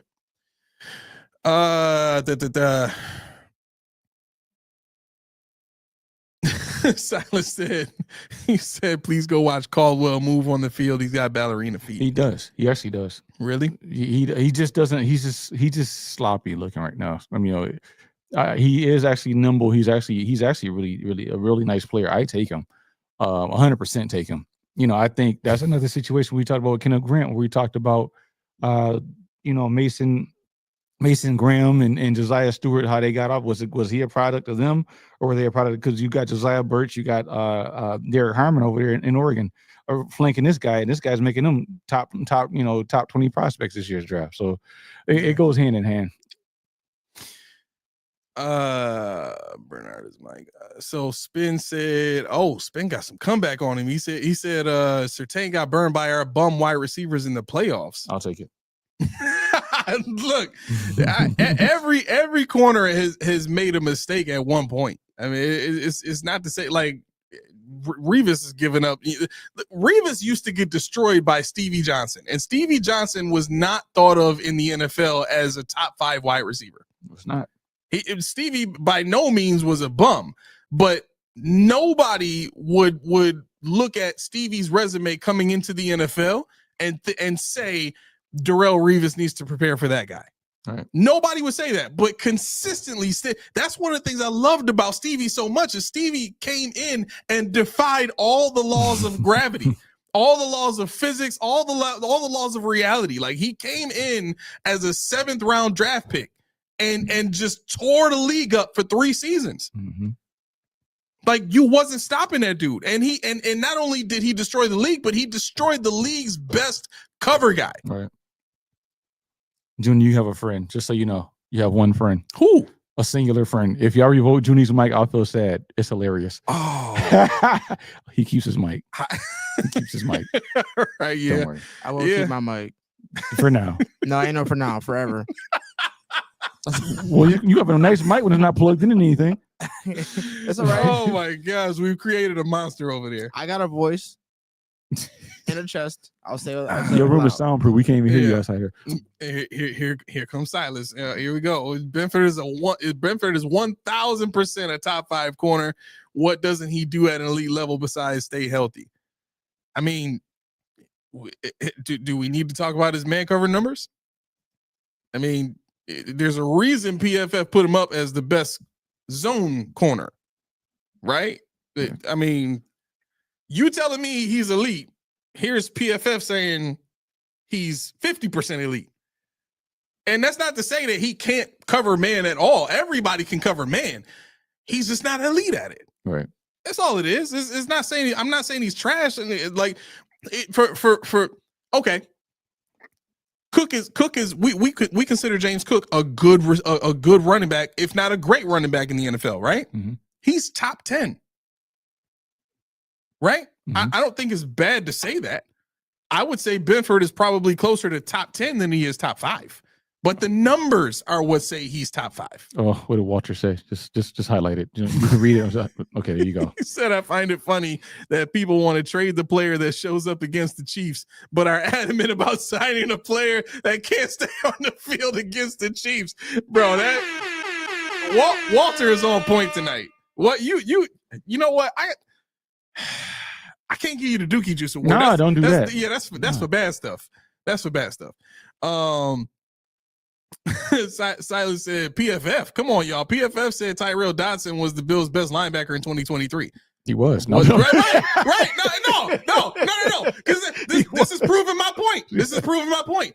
How was it that Tyrell Dodson was rated that way? He was rated that way because his numbers said so. Mm-hmm. But you can watch the games and see that Tyrell Dodson really wasn't the most talented or the best, the linebacker with the best instincts on the field. Right. You could see that. Right. Well, I'm saying the same exact thing about Christian Benford. So you destroying PFF really just helped my point. I mean, there's no way around that, bro. I mean, anyway, Lynn says Aaron Donald, Campbell, and Sue on my D line. Yo, who's Campbell? Calais. Oh, Calais Campbell. He's still available. Mm-hmm. He's still available. You know what? If he was willing to take a vet men flyer, I'd bring him in. Yeah, you know what I'm saying? Have him back up DQ. I would do it. Yeah. Why not? What else you got to lose? You already brought Joey Bosa in here. Might as well bring in another older guy that's past his prime. Let's go Linval Joseph too again. Why not? Only 70-37. No big deal. Only 37. I should have lost all that weight. I could have got out there. I'm only 40. No doubt. Jeez. Spin says McD just put Dodson in positions that fit his skill set the best and avoiding him having to do the things he sucked at, which made him look better than he was.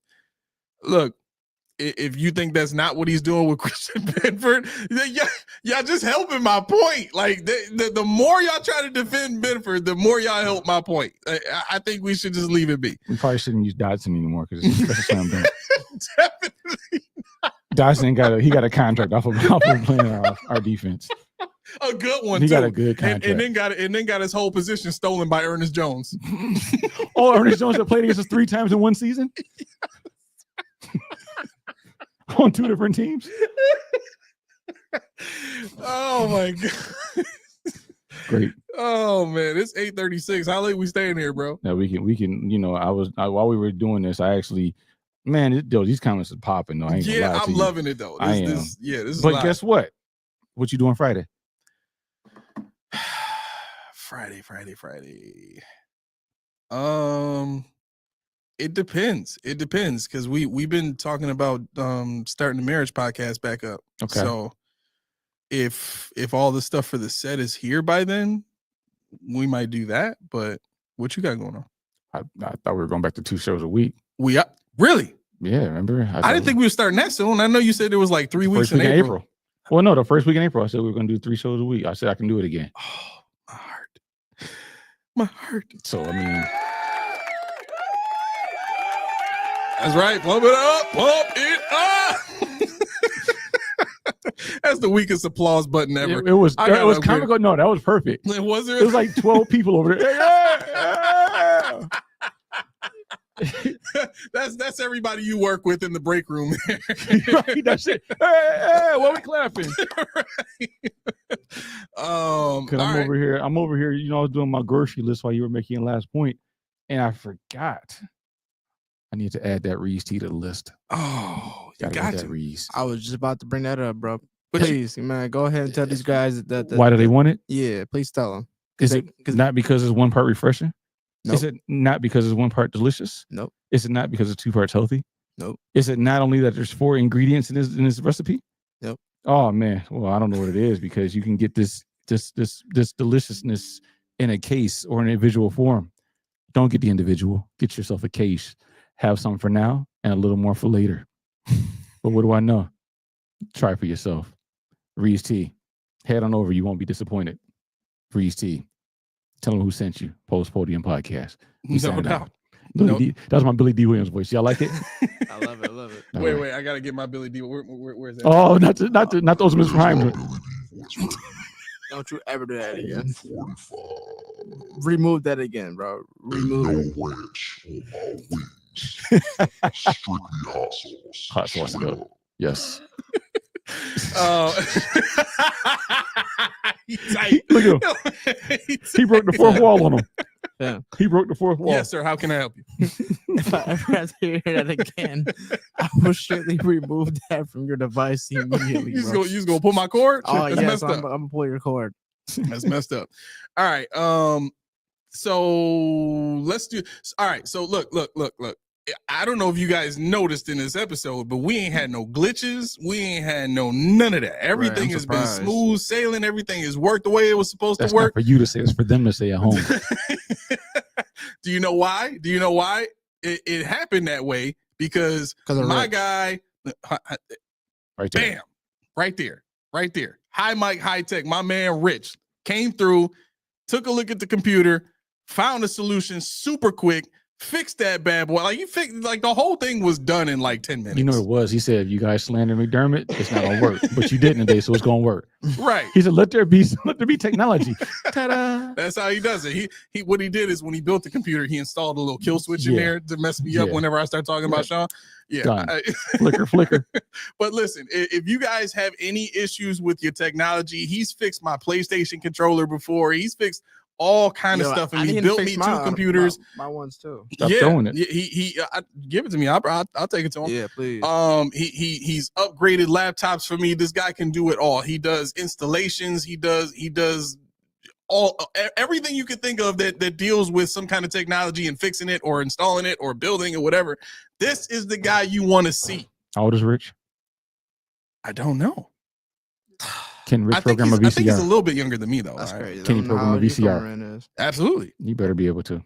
I don't know why that's so hard, but people can't do it. Program a VCR? Yeah. Like the record time? Yeah. Well, that is hard. I don't know why people can't do it. No, I still got a VCR in my home. I think he does know what a VCR is, so that's something to be said. Right, that's definitely a plus for you. Bro, VCR, that's memorable, man. Yeah, VCR, that's yeah. Key, don't look at me like that, bro. Don't look at me like that. I mean, he's talking like he knows what a VCR is. He said that's. I seen it before. What do you mean? He said I seen Your it mom before. has it at her house. What are you talking? Yo, fam. My mom is also in her 60s, bro. Right. Literally, bro. Okay, so my pops, his mother. Your grandma. My grandmother. You got that part. I don't want to hear it. No, be quiet. Breaking the whole family tree down, Hush. detail by detail. Hush. She has a VCR in her house in my old room, and I used to watch tapes of like old cartoon It's shows. still in there. It's still in there. Yeah. It actually, you remember the combination TV VCRs? Yeah, my mom still got it. Yeah, she got a 19-inch version of that. Oh yeah, Right, so, I think mine's so 13. I don't hear nothing about saying, "Oh, what does a producer know about VCR?" Man, get out of here. Watch out. He like, I seen it. Watch out, man. Watch He's out. doing his best key impression. I saw it at the Smithsonian once, so I know the VCR is now. They had it in a glass block. I've seen a VCR before. Yeah. That's right. It's the thing, you put those black thingies in there, those black squares with the white dots on them. You slide it in there, And it does stuff. And it does stuff. It crackles and you have a remote. Oh, God. hurry up in the show before we start throwing things in. We got him, ladies and gentlemen. We got him. All right, here we go. All right, can we hear the music? Yeah, now we can. That's pretty good. All right, look, if you're hearing that music, that means it's time for us to get out of this joint. We got to jump out of the window quick. If you like what you heard, if you like what you saw, and you want to see or hear more of it, you can find us on Spotify. We just started reposting on there. We were going through some, technical issues and trying to find ways to keep up with it, but we're back now. Last week's episode is up there. This episode will be up, and so on and so forth. So go check us out on Spotify or anywhere else you get your podcast. And we do upload the video version of it, so you can watch or listen to it however you want. We have our own YouTube channel, and we are also part of the Buffalo Fanbase Network. So you can check us out on their Twitter or their YouTube, or you can find us at the Post Podium Podcast on YouTube. Feel free to search us out, comment on the video. You can comment in the post section on anything we post in there, and let's just have a conversation. If you want to have more conversations and you want to be a part of the immediate family, like the chat is family, but the immediate family is part of our Discord server that we have now, where if you're a member of the Post Podium Podcast, you can talk with us anytime you want. You can text, you can whatever, you can, throw some gifts in there. You can send us a video link to check some stuff out, give you some feedback on it, however you want to do that. That is available for you to connect with us as much as you want for as long as you want. Okay. again, you got to be a member to sign up to get the link for that and to get into the Discord server with us. So get to it, get with the program. Now, when it comes to our shows, we usually do Mondays and Fridays, 6 p.m. Eastern to 8 p.m. We went a little bit over this time, but we are back, as 40 Keys has said. We are back this Friday. We're going back to Mondays and Fridays. I think there's a couple of weeks that we're not going to be able to do that this month, but we're going to go later on a couple Mondays. Okay, yeah. So this is going to be the only Friday until... No, we can still do Fridays. The Mondays are going to go later. Oh, yeah. Okay, perfect. So Mondays and Fridays are back. I'm excited. Mondays and Fridays are back. All right, so look, stay tuned. Make sure you check us out this Friday. It's heavy draft season right now, so we're going to be getting knee deep into that stuff and giving you the most information we could possibly give you, answer all your questions in the chat, all that kind of stuff, because that's what we're here to do, is give you guys more of what you love, more of what you want.